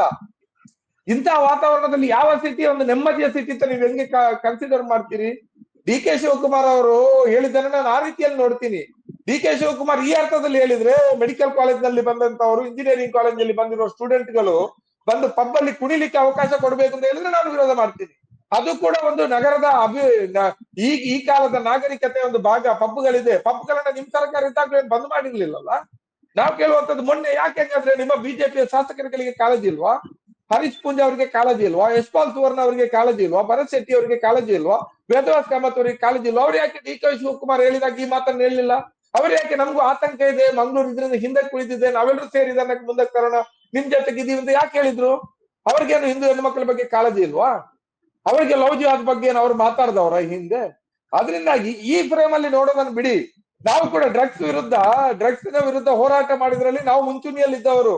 ನೈಟ್ ಇದೇನಿದೆ ಡ್ಯಾನ್ಸ್ ಬಾರ್ಗಳು ಇತ್ತಲ್ಲ, ಡ್ಯಾನ್ಸ್ ಬಾರ್ಗಳು, ಕ್ಯಾಬ್ರೆಗಳು, ದುಡ್ಡು ಎಸೆಯೋದು, ಅದರ ವಿರುದ್ಧ ಹೋರಾಟ ಮಾಡಿದ್ರೆ ನಾವು ಕಮ್ಯುನಿಸ್ಟರು ಮಂಗಳೂರಿನಲ್ಲಿ ದೊಡ್ಡ ರೀತಿಯಲ್ಲಿ ಹೋರಾಟ ಮಾಡಿದೀವಿ, ಅದು ಬಂದಾಗ್ಬೇಕು ಅಂತ. ಈಗಲೂ ಕೂಡ ನೈಟ್ ಲೈಫ್ ಇದೆ ಮಂಗಳೂರಿನಲ್ಲಿ. ಏನಿದೆ? ಅಕ್ರಮ ಮರಳು ದಂಧೆ ಇದೆ, ಗ್ಯಾಮ್ಲಿಂಗ್ ಇದೆ, ಡ್ರಗ್ಸ್ ಇದೆ, ಇದು ಇಸ್ಪೀಟ್ ಅಡ್ಡೆಗಳಿದೆ, ಎಲ್ಲ ಇದೆ. ಅವುಗಳು ಮುಚ್ಚಬೇಕು ಅಂತ ಹೋರಾಟ ಮಾಡೋದ್ರಲ್ಲಿ ನಾವು ಮುಂಚೂಣಿಯಲ್ಲಿ ಇರೋದು, ನೀವಲ್ಲ. ಆದ್ರೆ ನೈಟ್ ಲೈಫ್ ಅಂದ್ರೆ ಇಷ್ಟು ಮಾತ್ರ ಅಲ್ಲ, ಇದು ಅದರ ನೆಗೆಟಿವ್, ನಕಾರಾತ್ಮಕ ಅಂಶಗಳು. ಅದನ್ನು ಕಂಟ್ರೋಲ್ ಮಾಡ್ಲಿಕ್ಕೆ ಲಾ ಅಂಡ್ ಆರ್ಡರ್ ಇರೋದು. ಸರ್ಕಾರಗಳು ಅದನ್ನ ಮಾಡಬೇಕು. ನಮ್ಮಂತ ನಾಗರಿಕ ಸಂಘಟನೆಗಳು ಆ ಕುರಿತು ಸರ್ಕಾರವನ್ನು ಎಚ್ಚರಿಸಬೇಕು ಹೊರತೆ ಅದಕ್ಕಾಗಿ ಬೇಡವೇ ಬೇಡ 6 ಗಂಟೆ ಆಗುವಾಗ ನಾವು ಕತ್ಲಾದ ತಕ್ಷಣ ಮನೆಗೆ ಸೇರ್ಕೊಂಡು ಬಾಗಿಲು ಹಾಕೊಂಡು ಕೂತ್ಕೊಳ್ಳೋಣ ಅಂದ್ರೆ ಹೆಂಗೆ ಅಭಿವೃದ್ಧಿ ಆಗ್ಲಿಕ್ಕೆ ಸಾಧ್ಯ?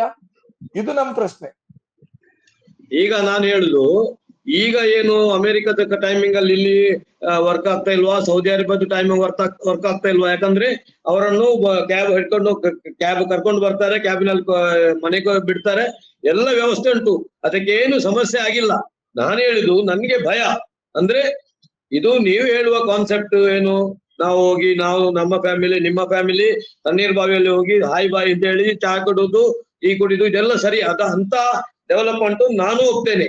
ಆದ್ರೆ ನಾನು ಹೇಳುದು ಈ ಏನು ಮೆಡಿಕಲ್ ಕಾಲೇಜು ಇಂಜಿನಿಯರಿಂಗ್ ಕಾಲೇಜುಗಳು ಇವೆ ಅಂತ ಹೇಳಿ ನೀವು ಅವರಿಗೆ ಸ್ವೇಚ್ಛಾಚಾರದ ಜೀವನವನ್ನು ಕೊಟ್ರೆ ನಾವು ಇಷ್ಟು ಸಣ್ಣ ಸಿಟಿ ನಾವು ಬಾರಿ ಬೇಗ ಹಾಳಾಗ್ತೇವೆ ಅಂತ ನನ್ನ ಒಂದು ವೈಯಕ್ತಿಕವಾದ ಒಂದು ನನಗೆ ಹೆದರಿಕೆ ಅಷ್ಟೇ. ಈಗ ಮಣಿಪಾಲ್ ಪೂರ್ತಿ ಹಾಳಾಗಿದೆ. ಹಾಗಾದ್ರೆ ಏನು ಮಣಿಪಾಲಲ್ಲಿ ನೈಟ್ ಲೈಫ್ ಇದೆಯಲ್ಲ, ಮಣಿಪಾಲ ಮೆಡಿಕಲ್ ಕಾಲೇಜ್ ಮತ್ತೆ ನೀವು ಹೇಳ್ತೀರಿ ನೀವು ಮಣಿಪಾಲನ ವಿರುದ್ಧ ಮಾತಾಡ್ತೀರಿ ಅಂತ. ದಯವಿಟ್ಟು ಅದನ್ನು ನಾವು ಕೆದಕುವುದು ಬೇಡ.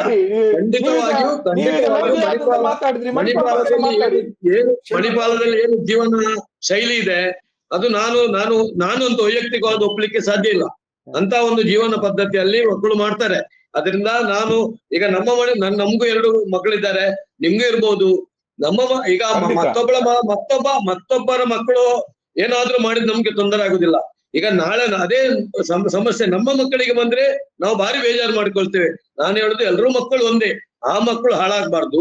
ಬೆಳಗಿನವರಿಗೆ ಕುಡಿದು ಇಸ್ಪಿಟ್ ಕುಡಿದು ಸಿಗರೇಟ್ ಹೇಳ್ಕೊಂಡು ಕುಡುವುದನ್ನು ನಾವು ಅದನ್ನು ಒಪ್ಲಿಕ್ಕೆ ಸಾಧ್ಯ ಇಲ್ಲ. ಆ ಕಾನ್ಸೆಪ್ಟ್ ಅಲ್ಲಿ ನಾನು ಹೇಳುದು ಅದು ಬಿಡಿ, ನಾವು ಮಣಿಪಾಲನ ಬಿಡೋಣ. ನೀವು ಇಲ್ಲೇ ಮಂಗಳೂರಿಂದ ಒಂದು 15 ಕಿಲೋಮೀಟರ್ ಹೋದ್ರೆ ತಲಪಾಡಿ ಸಿಗತ್ತೆ.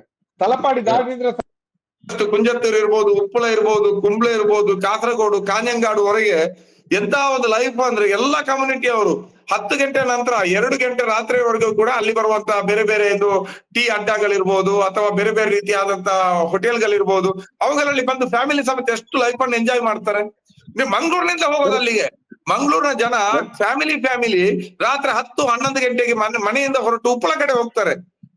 ಹಗಲೊತ್ತಿನಲ್ಲಿ ಉಪ್ಪಳ ಗಿಪ್ಪಳ ಕಡೆಯಿಂದ ಮಂಗಳೂರಿಗೆ ಹಾಸ್ಪಿಟಲ್ ಕಾಲೇಜುಗಳಿಗೆ ಬಂದ್ರೆ ಸಂಜೆ ಕತ್ತಲಾದ ನಂತರ 8, 10, 11, 12 ಗಂಟೆ ನಂತರ ಮಂಗಳೂರಿನವರು ಕುಟುಂಬ ಸಮೇತವಾಗಿ ಕಾಸರಗೋಡು ಕಡೆ, ಉಪ್ಪಳ ಕಡೆ, ಕರ್ನಾಟಕದ ಕಡಿ ದಾಟಿ ಹೋಗ್ತಾರೆ. ಅಲ್ಲೇನಿರುವಂತಹದ್ದು ಇದಲ್ಲ ಏನೋ ಪಪ್ಪು ಡ್ಯಾನ್ಸ್ ಬಾರ್ಗಳು ಇರೋದಲ್ಲ, ಅಲ್ಲಿ ಒಂದು ನೈಟ್ ರೆಸ್ಟೋರೆಂಟ್ಗಳು, ಮತ್ತೆ ಕೆಫೆಗಳು, ಕಾಫಿ ಕೆಫೆಗಳು, ಟೀ ಅಡ್ಡಗಳು, ಜ್ಯೂಸ್ ಸೆಂಟರ್ಗಳು, ಅದರ ಜೊತೆಯಲ್ಲಿ ಇನ್ನು ಒಂದು ರೀತಿಯಾದಂತಹ ಒಂದು ಭೀತಿ ಇಲ್ಲದಂತಹ ಒಂದು ರೀತಿಯಲ್ಲಿ ಲೈಫ್ ಅನ್ನು ಎಂಜಾಯ್ ಮಾಡುವಂತ ರೀತಿಯ ರೆಸ್ಟೋರೆಂಟ್ಗಳು, ವ್ಯಾಪಾರಿ ಮಳಿಗೆಗಳಿದೆ. ಅಲ್ಲಿ ಯಾರು ಹಾಳಾಗಿದ್ದಾರೆ, ಏನ್ ಡ್ರಗ್ಸ್ ಇದೆ ಅಲ್ಲಿ? ಕಾಸರಗೋಡಲ್ಲಿ ಇಲ್ಲದ ಭಯ ಇಲ್ಲಿದೆ ಅಂತ ಹೇಳುದ ನೀವು? ಕಾಸರಗೋಡು ಉಪ್ಪಳದಲ್ಲಿ ಇಲ್ಲದ ಭಯ ಮಂಗಳೂರಲ್ಲಿ ಇದೆ ಅಂತ ಹೇಳಿ ನಾನು ಒಪ್ಲಿಕ್ಕೆ ಸಾಧ್ಯ ಇಲ್ಲ.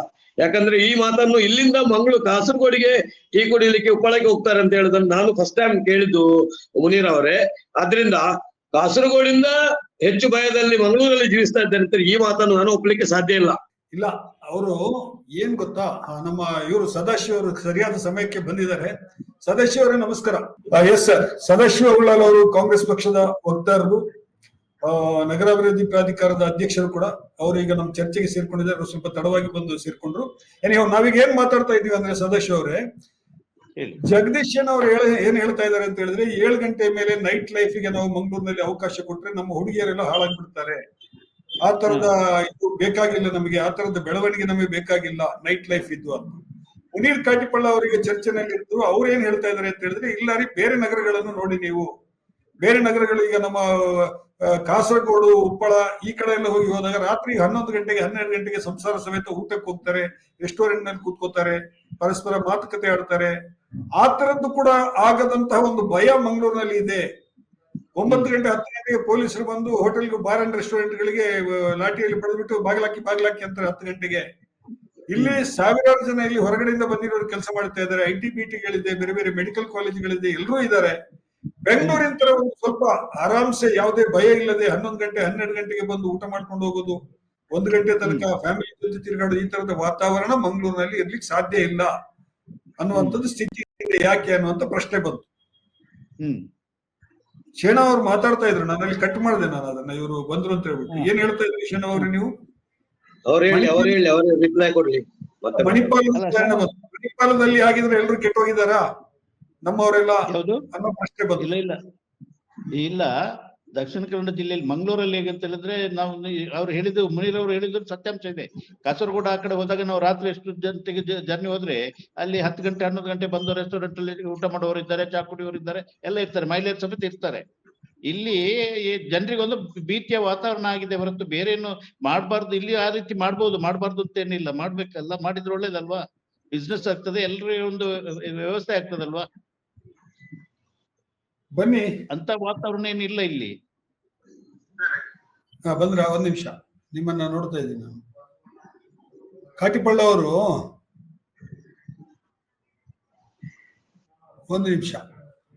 ಎಸ್, ನಾನು ಅದನ್ನೇ ಹೇಳ್ತಾ ಇದ್ದೆ. ಡಿ ಕೆ ಶಿವಕುಮಾರ್ ಅವರು ಒಳ್ಳೆ ಉದ್ದೇಶದಿಂದಲೇ ಹೇಳಿದ್ದಾರೆ. ಒಂದು ಸಿಟಿ ವೈಬ್ರೆಂಟ್ ಆಗಿರೋದು ಅಂತ ಹೇಳಿದ್ರೆ ಅದು ಹಾಳಾಗೋದು ಅಂತ ಹೇಳಿ ಅಲ್ಲ. ನಾವು ಬೆಂಗಳೂರಿನಲ್ಲಿ ನಾವೆಲ್ಲ ಈಗ ಸಂಸಾರ ಸಮೇತ 12-12:30 ತನಕ ರೆಸ್ಟೋರೆಂಟ್ ಅಲ್ಲಿ ಊಟ ಮಾಡ್ಕೊಂಡು ಕೂತ್ಕೊಂಡು ಮನೆಗೆ ಬರ್ತೀವಿ. ಯಾವುದೇ ಭಯ ಇರೋದಿಲ್ಲ ನಮಗೆ ಇಲ್ಲಿ ಬೆಂಗಳೂರಲ್ಲಿ. ನೀವು ಮಂಗಳೂರನ್ನ ಈ ತರ ಇಟ್ಬಿಟ್ರೆ ಇಲ್ಲ, ಇಲ್ಲಿ ಇದು ಇರೋದೇ ಸರಿ. ಈಗ 7:30-8 ಗಂಟೆ ನಂತರ ಯಾರು ಹೊರಗೆ ಹೋಗ್ಬಾರ್ದು. ಆಮೇಲೆ ಏನೋ ಲಿಮಿಟೆಡ್ ಆಗಿರುವಂತಹ ಒಂದಿಷ್ಟು ಜಾಗಗಳಿವೆ, ಅಲ್ಲಿ ಇರೋರು 10 ಗಂಟೆಗೆಲ್ಲ ಜಾಗ ಖಾಲಿ ಮಾಡ್ಬಿಡ್ಬೇಕು ಅಂದ್ರೆ ಇಡೀ ಕರ್ನಾಟಕದಲ್ಲಿ 2ನೇ ಅತ್ಯಂತ ಹೆಚ್ಚು ಆದಾಯ ಸರ್ಕಾರಕ್ಕೆ ತರ್ತಾ ಇರುವಂತಹ city Mangaluru. GST second highest GST ಬರ್ತಾ ಇರೋದು ಮಂಗಳೂರಿಂದ. ಹೌದು, ಮತ್ತೆ ಆ ರೀತಿ ಓಪನ್ ಇಟ್ಟು ಕೊಡ್ಲಿ ಯಾರಿಗೆ ತೊಂದರೆ ಆಗ್ತದೆ ಇದಾಗ್ತದೆ ಅಂತ ಅಂತದ್ದು ಹೆದರಿಕೆನೇ ಇಲ್ಲ ಮಂಗಳೂರಲ್ಲಿ. ಅಲ್ಲಿ ಹಾಗೆ ನಾವು ಕೂಡ ಮಾಡ್ಬೋದು, ನಮ್ಮವರು ಕೂಡ ಇಲ್ಲಿ ಎಂಜಾಯ್ ಮಾಡ್ಬೋದು, ಫ್ಯಾಮಿಲಿ ಒಟ್ಟಿಗೆ. ಜನರಿಗೆ ಇದು ಟೈಮ್ ಆಗೋ ಸಿಗೋದು ಸಾಯಂಕಾಲ ನಂತರವೇ ಅಲ್ವಾ, ಎಲ್ಲ ಅವರವರ ಕೆಲಸ ಮುಗ್ದ ನಂತರ ಮತ್ತೆ ಇಲ್ಲಿ ಹೋಗುದಿದ್ರೆ ಹೋಗ್ಬೋದು, ಅಂತದ್ದೇನಿದೆ ಇಲ್ಲ ಅಲ್ಲ ಅಲ್ಲಿ. ಶೇಣವರೇ, ಈಗಲೂ ಕೂಡ ನಿಮ್ಮ ಅಭಿಪ್ರಾಯಕ್ಕೆ ಸ್ಟಿಕ್ ಆಗಿರ್ತೀರಾ ನೀವು, ಅಥವಾ ಮಂಗಳೂರು ಬೆಂಗಳೂರು ತರ ಬೆಳಿಬೇಕು ಅಂತ ಬಯಸ್ತೀರಾ ನೀವು? ಅಲ್ಲ, ಮಂಗಳೂರು ಬೆಂಗಳೂರು ತರ ನಾವು ಬೆಳವಣಿಗೆ ಆಗುದಕ್ಕೆ ನಂದೇನು ಅಭ್ಯಂತರ, ನಾನೇನು ವಿರೋಧಿ ಅಲ್ಲ. ನಾನು ಹೇಳುದು ಅದನ್ನು ಚೌಕಟ್ಟಿನೊಳಗೆ ಇರ್ಲಿ ಅಂತ ನಂದೊಂದು ಭಾವನೆ. ನಾನು ಹೇಳುದು ಇಲ್ಲಿಯ ನಮ್ಮ ಸಂಸ್ಕಾರ ಆಚಾರ ವಿಚಾರಗಳು ನಷ್ಟ ಆಗದಾಗೆ ಇದೊಂದು ಸಣ್ಣ ಸಿಟಿ, ಅದರಿಂದ ಮೆಟ್ರೋ ಸಿಟಿಗೂ ನಮ್ಗೆ ಕಂಪೇರ್ ಮಾಡ್ಲಿಕ್ಕೆ ಸಾಧ್ಯ ಇಲ್ಲ. ಬೆಂಗಳೂರು ಒಂದು ಸಾಗರ, ನಾವು ಮಂಗಳೂರು ಒಂದು 10 ನಿಮಿಷ ಆಚೆ ಹೋದ್ರೆ 10 ನಿಮಿಷ ಈಚೆ ಬಂದ್ರೆ ಮಂಗಳೂರು ಮುಗೀತದೆ. ಇಷ್ಟು ಸಣ್ಣ ಸಿಟಿಯಲ್ಲಿ ನೀವು ಬೆಂಗಳೂರನ್ನು ನೀವು ನಮ್ಗೆ ಕಂಪೇರ್ ಮಾಡುದು ಅಷ್ಟು ಸೂಕ್ತ ಅಲ್ಲ. ಬೆಂಗಳೂರಿನ ಎಲ್ಲಾ ಆಚಾರ ವಿಚಾರಗಳು ಇಲ್ಲಿಗೆ ಸೂಕ್ತ ಅಂತ ನಾನು ಭಾವಿಸುದಿಲ್ಲ. ಆದ್ರಿಂದ ಸ್ವಲ್ಪ ಸಮಯ ಇನ್ನೂ ಹೋಗ್ಲಿ. ಅಂದ್ರೆ ಖಂಡಿತವಾಗಿಯೂ ನೀವು ಹೇಳಿದಾಗೆ ಬೀಚ್ ಡೆವಲಪ್ಮೆಂಟ್ ಮಾಡಿ, ಮತ್ತೊಂದು ಮಾಡಿ, ಪನೊಂದು ಮಾಡಿ, ರಾತ್ರಿ ಸಂಚಾರ ಇರ್ಲಿ, ಅದಕ್ಕೇನು ತೊಂದರೆ ಇಲ್ಲ. ಆದ್ರೆ ನೈಟ್ ಲೈಫ್ ಎನ್ನುವುದನ್ನೊಂದು ಏನು ಅಂತ ಒಂದು ನೀವು ಅದಕ್ಕೆ ಒಂದು ಡೆಫಿನಿಷನ್ ಕೊಟ್ರೆ, ಏನು ನಾವು ನಮ್ಮ ಏನು ಯುವ ಸಮೂಹ, ಯುವ ಜನಾಂಗ ಹಾಳಾಗದ ಹಾಗೆ ವಿತ್ ಫ್ಯಾಮಿಲಿ ಏನು ಗಮ್ಮತ್ ಮಾಡೋದಿದ್ರೆ ಮತ್ತೊಂದು ಮಾಡೋದು ಏನಿದು ತೊಂದರೆ ಇಲ್ಲ. ನಾನು ಯುವ ಸಮೂಹ ಹಾಳಾಗ್ಬಾರ್ದು ಅನ್ನೋ ಒಂದು ಪ್ರಾಮಾಣಿಕ ಕಾಳಜಿ. ನಮಗೂ ಕೂಡ ಮಕ್ಕಳಿದ್ದಾರೆ, ಅವರು ಹಾಳಾಗ್ಬಾರ್ದು. ರಾತ್ರಿ ಈಗ ನೋಡಿ ನೈಟ್ ಲೈಫ್ ಅಂತ ಹೇಳಿದ್ರೆ, ಈಗ ನಾವು ನಮ್ಮ ಮಗ 9 ಗಂಟೆವರೆಗೆ ಬರ್ಬೇಕು. ನೈಟ್ ಲೈಫ್ ಅಂತಂದ್ರೆ ಅವ್ರು 1 ಗಂಟೆ 2 ಗಂಟೆಗೆ ಬಂದು ನಾವೇನು ಕೇಳುವ ಸ್ಥಿತಿಯಲ್ಲಿ ಇರುವುದಿಲ್ಲ. ನಾನು ಅನೇಕ ಸಿಟಿಗಳಲ್ಲಿ, ಬೆಂಗಳೂರಿನಲ್ಲಿ, ಬೊಂಬೈಯಲ್ಲಿ ನಾವು ನೋಡಿದವ. ಆದ್ರಿಂದ ಈ ಸ್ಥಿತಿ ನಮ್ಮ ಮನೆಗೂ ಸಮಸ್ಯೆ ಆಗ್ತದೆ. ಇದು ನಾವು ಯಾರಿಗೋ ಬೆರಳು ತೋರಿಸ್ತಲ್ಲ, ನಮ್ಮ ಮನೆಗೂ ಇದು ಸಮಸ್ಯೆ ಆಗ್ತದೆ.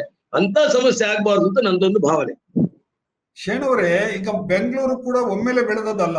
ನಾನು ಬೆಂಗಳೂರಿನಲ್ಲಿ ಸುಮಾರು 20 ವರ್ಷಗಳಿಂದ ನಾನು ಬೆಂಗಳೂರಿನಲ್ಲಿ ಇದ್ದವ್. ನನ್ನ 1990 ಹೊತ್ತಿಗೆ ನಾನು ಬೆಂಗಳೂರಿಗೆ ಬಂದವ್ ನಾನು, ಆಯ್ತಾ. ಆವಾಗ Chord Road, west of Chord Road ಅಂತ ಇದೆ. ಕಾರ್ಡ್ ರೋಡ್ ಇದೆಯಲ್ಲ, ಕಾರ್ಡ್ ರೋಡಿಗೆ ಹೋದ್ರೆ ಅದು ಲಾಸ್ಟ್ ಬೆಂಗಳೂರು, ಅದ್ರ ಆಚೆ ಇಲ್ಲ.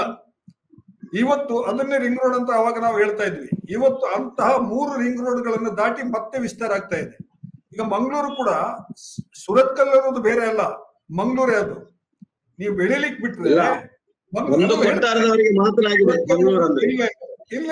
ನೀವು ಬೆಳಿಲಿಕ್ಕೆ ಬಿಟ್ರೆ ಈಗ ಮಂಗಳೂರು ಉಡುಪಿ ಎರಡೂ ಕೂಡ ಅವಳಿ ನಗರ. ಈಗ ಮಂಗಳೂರಿಂದ ಉಡುಪಿವರೆಗೆ ಅದು ಒಂದೇ ಆಗ್ತಾ ಇದೆ. ಅದು ನಿಮ್ಗೆ ಎಲ್ಲಿ ಮಧ್ಯ ಸ್ವಲ್ಪ ಮಾತ್ರ ನಿಮ್ಗೆ ಖಾಲಿ ಸಿಗ್ಬಹುದು. ಮಂಗಳೂರಿಂದ ಉಡುಪಿವರೆಗೆ, ಮಂಗಳೂರಿನಿಂದ ಬಿಸಿ ರೋಡ್ವರೆಗೆ, ಮಂಗಳೂರಿನಿಂದ ಮುಡಿಪುವರೆಗೆ ವ್ಯಾಪಕವಾದಂತ ಬೆಳವಣಿಗೆ ಕಾಣ್ತಾ ಇದೆ. ಅದನ್ನ ಪೂರಕವಾಗಿ ನಾವು ಬಳಸ್ಬೇಕು ಅನ್ನುವಂತ ಪ್ರಶ್ನೆ ಇರೋದು. ಅದರಿಂದ ಮಂಗಳೂರು ಸಣ್ಣ ಸಿಟಿ ಅಂತ ಹೇಳಿ ನಾವು ಸಣ್ಣದಾಗಿ ಯಾಕೆ ಕುಳಿಸೋದು ಅದನ್ನ? ಹಾಗೆ ನೋಡಿದ್ರೆ ಹಂಪನಕಟ್ಟೆ ಸಿಟಿ ಸೆಂಟರ್ ಅಲ್ಲ ಇವತ್ತು, ತೊಕ್ಕೊಟ್ಟು ಸಿಟಿ ಸೆಂಟರ್. ಹಂಪನಕಟ್ಟೆ ಒಂದು ಮೂಲೆಯಲ್ಲಿದೆ ಈಗ ನಗರದ್ದು ಅಲ್ವಾ? ತೊಕ್ಕೊಟ್ಟು ಈಗ ದೊಡ್ಡ ಸಿಟಿ. ತೊಕ್ಕೊಟ್ಟು ಈಗ ತುಂಬಾ ಡೆವಲಪ್ ಆಗಿದೆ, ದೊಡ್ಡ ಸಿಟಿ ಆಗಿದೆ ಈಗ. ಹಂಗೆ ನೋಡಿದ್ರೆ ಸ್ವಲ್ಪ ನೈಟ್ ಲೈಫ್ ಇರೋದೇ ತೊಕ್ಕೊಟ್ಟು ಕಡೆಗೆ. ತೊಕ್ಕೊಟ್ ಕಡೆ ಇದೆ. ನಿಮ್ಗೆ ಸೇತುವೆ ಕಲ್ಲಾಪು ಸೇತುವೆ ದಾಟಿದ್ರೆ, ನೇತ್ರಾವತಿ ಬ್ರಿಡ್ಜ್ ದಾಟಿದ್ರೆ ಸ್ವಲ್ಪ ನೈಟ್ ಲೈಫ್ ಕಾಣ್ತದೆ. ಒಂದು 10-11 ಗಂಟೆವರೆಗೆ ಸ್ವಲ್ಪ ಲವಲವಿಕೆ ಇರ್ತದೆ. ಇಲ್ಲಿ ಸಮಸ್ಯೆ ಏನಿದೆ, ಇದನ್ನ ನೈಟ್ ಲೈಫ್ ಅಂದ್ರೆ ನಾಳೆ ಹಿಂದೆ ಬಾರ್ ಅಂಡ್ ರೆಸ್ಟೋರೆಂಟ್ಗಳು, ಪಬ್ಗಳು ಇದನ್ನು ಓಪನ್ ಮಾಡುವಂತ ಪ್ರಶ್ನೆ ಅಲ್ಲ ಅನೀಪ್ ಅವರೇ. ಇದು DKC ಅವರು ಮತ್ತು ಅವರೆಲ್ಲ ಮಾತಾಡುವಾಗ ಸ್ವಲ್ಪ ನಿಗೂಢವಾಗಿ ಮಾತಾಡಿದ್ರು. ಈಗ ನಾಳೆನೆ ಎಲ್ಲ ಪಬ್ಬು ಗಿಬ್ಬು ಎಲ್ಲ ಕಟ್ಟಿ ಬಿಟ್ರೆ ಜನ ಎಲ್ಲ ಹಂಗೆ ಅಂತ ಹೊರಗಡೆ ಬರ್ತಾರಂತಲ್ಲ. ಜನ ಯಾಕೆ ಒಳಗಡೆ ಹೋಗಿ ಕೂತ್ರು, ಯಾಕೆ ಹೊರಗಡೆ ಬರ್ತಾ ಇಲ್ಲ, ಅದಕ್ಕೆ ಏನ್ ಕಾರಣ ಅನ್ನುವಂತ ಪ್ರಶ್ನೆ. ಈಗ ಶೇಣವರ ಮಾತಿನಲ್ಲಿ ಒಂದು ಅಭಿಪ್ರಾಯ ಕಾಣ್ತಾ ಇದೆ. ಶೇಣವರದೇ ಪಕ್ಷಕ್ಕೆ ಸೇರಿದಂತ ಶಾಸಕರುಗಳು ಅವರು ಭಿನ್ನವಾದಂತ ಧ್ವನಿಯಲ್ಲಿ ಮಾತಾಡ್ತಾ ಇದ್ದಾರೆ. ನಾವು ಇದರ ಆಚೆಗೂ ಕೂಡ ನೋಡ್ಬೇಕಾಗಿರೋದು, ಮಂಗಳೂರು ದಕ್ಷಿಣ ಕನ್ನಡ ಜಿಲ್ಲೆ ಯಾಕೆ ಹೀಗಾಯ್ತು, ಯಾಕೆ ಜನ ಒಂದು ಕಾಲದಲ್ಲಿ ಒಂದಿಷ್ಟು ಲಿಬರಲ್ ಆಗಿ ಒಂದಿಷ್ಟು ಲೈಫ್ ಅನ್ನ ಲವಲವಿಕೆಯಿಂದ ನೋಡ್ತಾ ಇದ್ದವ್ರು ಯಾಕೆ ಕತ್ತಲಾಗ್ತಾ ಮನೆ ಸೇರ್ತಾ ಇದ್ರು, ಅವರ ಆತಂಕಗಳೇನು? ಸಂಸ್ಕೃತಿ ಉಳಿಸ್ಲಿಕ್ಕೆಲ್ಲ ಯಾರು ಮನೆಯೊಳಗೆ ಕೂತಿರುವಂತಹದ್ದು, ಭಯದಿಂದ ಕೂತಿರುವಂತಹದ್ದು.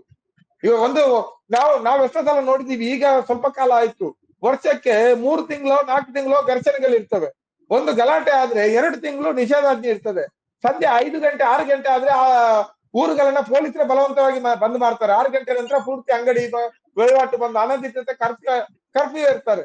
ಅದರಿಂದಾಗಿ ಒಂದು ಕಡೆ ಆ ರೀತಿಯಲ್ಲಿ, ಇನ್ನೊಂದು ಕಡೆ ಹೊರಗಡೆ ಹೋದ್ರೆ ಎಲ್ಲೋ ಯಾರಿಗೋ ಹೊಡಿತಾರೆ, ಅದಕ್ಕೆ ರಿವೆಂಜ್ ಅಂತ ಅಂಗಡಿಯಲ್ಲೋ ಹೋಟೆಲ್ ಅಲ್ಲಿ ಇರುವವರ ಮೇಲೆ ಚೂರಿ ದಾಳಿ ಆಗ್ತದೆ.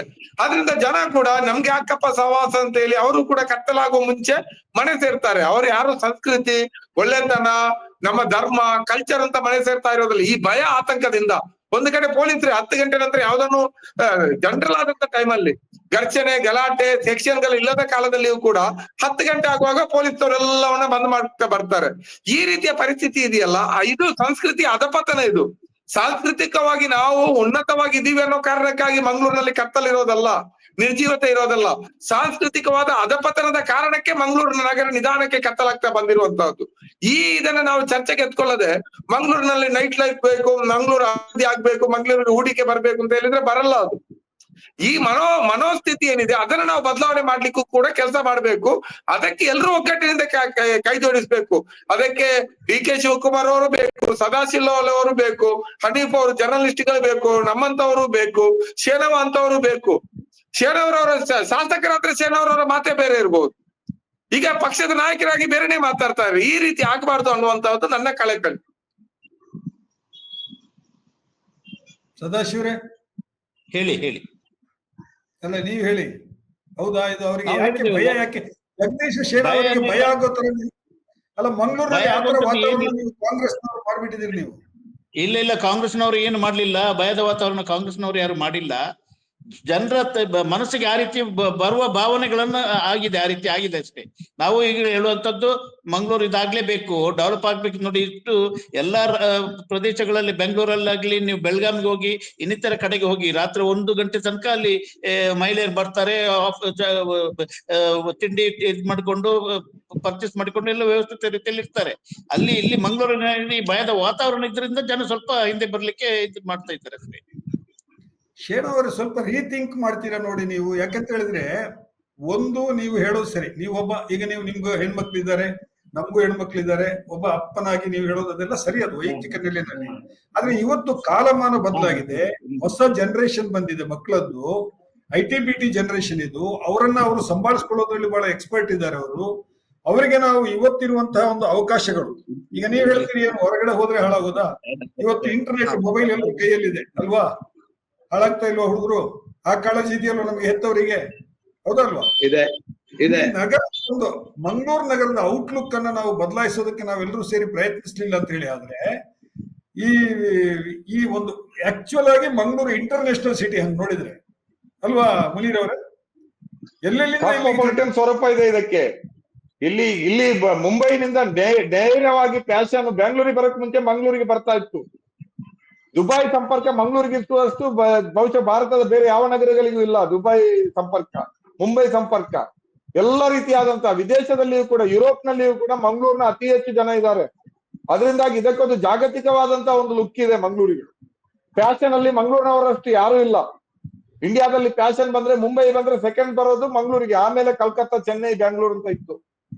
ಅದರಿಂದಾಗಿ ಮಂಗಳೂರಿಗೆ ಆ ಕಲ್ಚರ್ ಇದೆ, ಆ ಬೆಳೆಯುವಂತ ಎಲ್ಲ ಅವಕಾಶಗಳಿದೆ. ಮಂಗಳೂರಿನವ್ರು ಬೆಂಗಳೂರಿಗೆ ಹೋದ್ರೆ ರಾತ್ರಿ ಎಲ್ಲ ಸ್ವಲ್ಪ ಎಂಜಾಯ್ ಮಾಡ್ತಾರೆ, ಆದ್ರೆ ಅವ್ರದೇ ಊರಲ್ಲಿ ಅವ್ರಿಗೆ ಎಂಜಾಯ್ ಮಾಡ್ಲಿಕ್ಕಿಲ್ಲ. ಗರ್ಲ್ ಫ್ರೆಂಡ್ ಜೊತೆ ಹೋಗೋ ಪ್ರಶ್ನೆ ಅಲ್ಲಲ್ಲ, ಹೆಂಡತಿ ಜೊತೆನೂ ಹೋಗಕ್ ಆಗಲ್ಲಲ್ಲ. ಒಂದು ಹಬ್ಬ ಹರಿದಿನ ಅಂತ ಬಂದ್ರೆ ಪರ್ಚೇಸ್ ಮಾಡ್ಲಿಕ್ಕೂ ಕೂಡ 6-7 ಗಂಟೆವರೆಗೆ ಪರ್ಚೇಸ್ ಮಾಡಿ ಮನೆ ಸೇರ್ಬೇಕು ನೀವು. ಕೆಲಸ ಮುಗಿಸಿ, ವ್ಯಾಪಾರ ಎಲ್ಲ ಮುಗಿಸಿ, ಅದೆಲ್ಲ ಮುಗಿಸಿ 8, 8:30, 9 ಗಂಟೆಗೆ ಮನೆಯಲ್ಲಿ ಊಟ ಮುಗಿಸಿ ಎಲ್ಲಾದ್ರೂ ಹೋಗಿ ಬಟ್ಟೆ ಬರೆ ಖರೀದಿ ಮಾಡ್ಲಿಕ್ಕೆ ಎಲ್ಲಾದ್ರೂ ಮಾಲ್ಗಳು ಅಂಗಡಿಗಳು ಓಪನ್ ಇರ್ತಾವ ಮಂಗಳೂರಿನಲ್ಲಿ? 8 ಗಂಟೆಗೆ ಬಟ್ಟೆ ಅಂಗಡಿಗಳು ಕ್ಲೋಸು, ಚಪ್ಪಲಿ ಅಂಗಡಿಗಳು ಕ್ಲೋಸು, ನಿಮ್ಮ ಫ್ಯಾನ್ಸಿ ಅಂಗಡಿಗಳು ಕ್ಲೋಸು, ಪ್ರಸಾದ ಅಂಗಡಿಗಳು ಕ್ಲೋಸು. ಇದರಿಂದಾಗಿ ಜನರಿಗೆ ಶಾಪಿಂಗ್ ಮಾಡ್ಲಿಕ್ಕೆ ಅವಕಾಶ ಇಲ್ವಲ್ಲ. ವ್ಯಾಪಾರ ವ್ಯವಹಾರ ಬೆಳೆಯೋದಂಗೆ ಆನ್ಲೈನ್ ಅಲ್ಲಿ ತರಿಸ್ಕೊಳ್ಬೇಕು. ಅಮೆಜಾನ್ ನವನ, ಫ್ಲಿಪ್ಕಾರ್ಟ್ ನವನ ಲಾಭ ಮಾಡ್ಕೊಳ್ತಾನೆ. ಸ್ಥಳೀಯ ಅಂಗಡಿಯವ್ರಿಗೆ ಹೆಂಗೆ ವ್ಯಾಪಾರ ಆಗ್ಬೇಕು? ಖರೀದಿ ಮಾಡ್ಲಿಕ್ಕೂ ಟೈಮ್ ಇಲ್ಲಲ್ಲ ಜನರಿಗೆ. ಇದು ಇದಕ್ಕೆ ನಾನು ಹೇಳುದು, ಈ ರಾಜ್ಯವನ್ನು ಬಿಜೆಪಿ ಎಷ್ಟು ಒಂದು ಸಣ್ಣ ಬೆಳವಣಿಗೆ ಎಷ್ಟು ವರ್ಷದ ಆಳ್ವಿಕೆ ಮಾಡಿದೆ. ಈ ರಾಜ್ಯವನ್ನು 80-85% ವರ್ಷಗಳ ಕಾಲ ಆಡಳಿತ ಮಾಡಿದವರು ಕಾಂಗ್ರೆಸ್ನವರು. ಈ ಎಲ್ಲ ಬೆಳವಣಿಗೆಗೆ ಇಷ್ಟೆಲ್ಲ ಭೀತಿ ಹುಟ್ಟಲಿಕ್ಕೆ, ಮತ್ತೊಂದಾಗ್ಲಿಕ್ಕೆ, ಈ 7 ಗಂಟೆಗೆ ಬಂದಾಗ್ಲಿಕ್ಕೆ ಕಾರಣ ಈ ಕಾಂಗ್ರೆಸ್ ಸರ್ಕಾರ, ಹೌದಾ ಅಲ್ವಾ? ನೀವು ಅದನ್ನು ಬಿಜೆಪಿ ಅವರಿಗೆ, ನಾನು ನನ್ನ ಪ್ರಾಮಾಣಿಕವಾದ ಕಾಳಜಿ ಹೇಳುದು, ಈ ವಾತಾವರಣ ಕ್ರಿಯೇಟ್ ಆಗ್ಲಿಕ್ಕೆ ಕಾರಣ ಕಾಂಗ್ರೆಸ್ನವರು, ಹೌದಾ ಅಲ್ವಾ ಅಂತ ಹೇಳಿದೀವಿ. ಈಗ ಪೂರ್ತಿ ಚೇಂಜ್ ಆಗ್ಬಿಟ್ರಲ್ಲ ಶನವರೇ. ನಾವು ಅಲ್ಲ, ಈಗ ಆಗ ನಿಮ್ಮ ಹತ್ರ ಮಾತಾಡಿ ಏನ್ ಪ್ರಯೋಜನ? ಈಗ ಅವರು ಉಳ್ಳಾಲ ಇದ್ರಲ್ಲ, ಅವ್ರ ಹತ್ರ ಮಾತಾಡ್ಬೇಕು ನಾವೀಗ. ಅಲ್ಲಲ್ಲ, ಒಂದ್ ನಿಮಿಷ ಶನವ್ರು ಇಡಿ. ಅವ್ರೇನೋ ಸ್ವಲ್ಪ ಸಮಸ್ಯೆ ಆಯ್ತು ಅಲ್ಲಿ, ಅವರ ವಿಡಿಯೋ ಇದಾಗಿದೆ, ಬರ್ತಾರೆ ಅವರು ಕಾಂಗ್ರೆಸ್ನವರು. ನಾನು ಹೇಳೋದು, ನಾವು ಇದನ್ನ ನೋಡುವಂತ, ಈಗ ಬೇರೆ ಬೇರೆ ಜಿಲ್ಲೆಗಳಲ್ಲಿ, ನಾನು ಮೈಸೂರಿನಲ್ಲಿ ಕೆಲಸ ಮಾಡಿದ್ದೀನಿ, ನಾನು ಬಿಜಾಪುರದಲ್ಲಿ ಕೆಲಸ ಮಾಡಿದ್ದೀನಿ ಪತ್ರಕರ್ತನಾಗಿ, ಬೆಂಗಳೂರಿನಲ್ಲಿ ಎಷ್ಟೋ ವರ್ಷಗಳಿಂದ ಕೆಲಸ ಮಾಡ್ತಾ ಇದ್ದೀನಿ.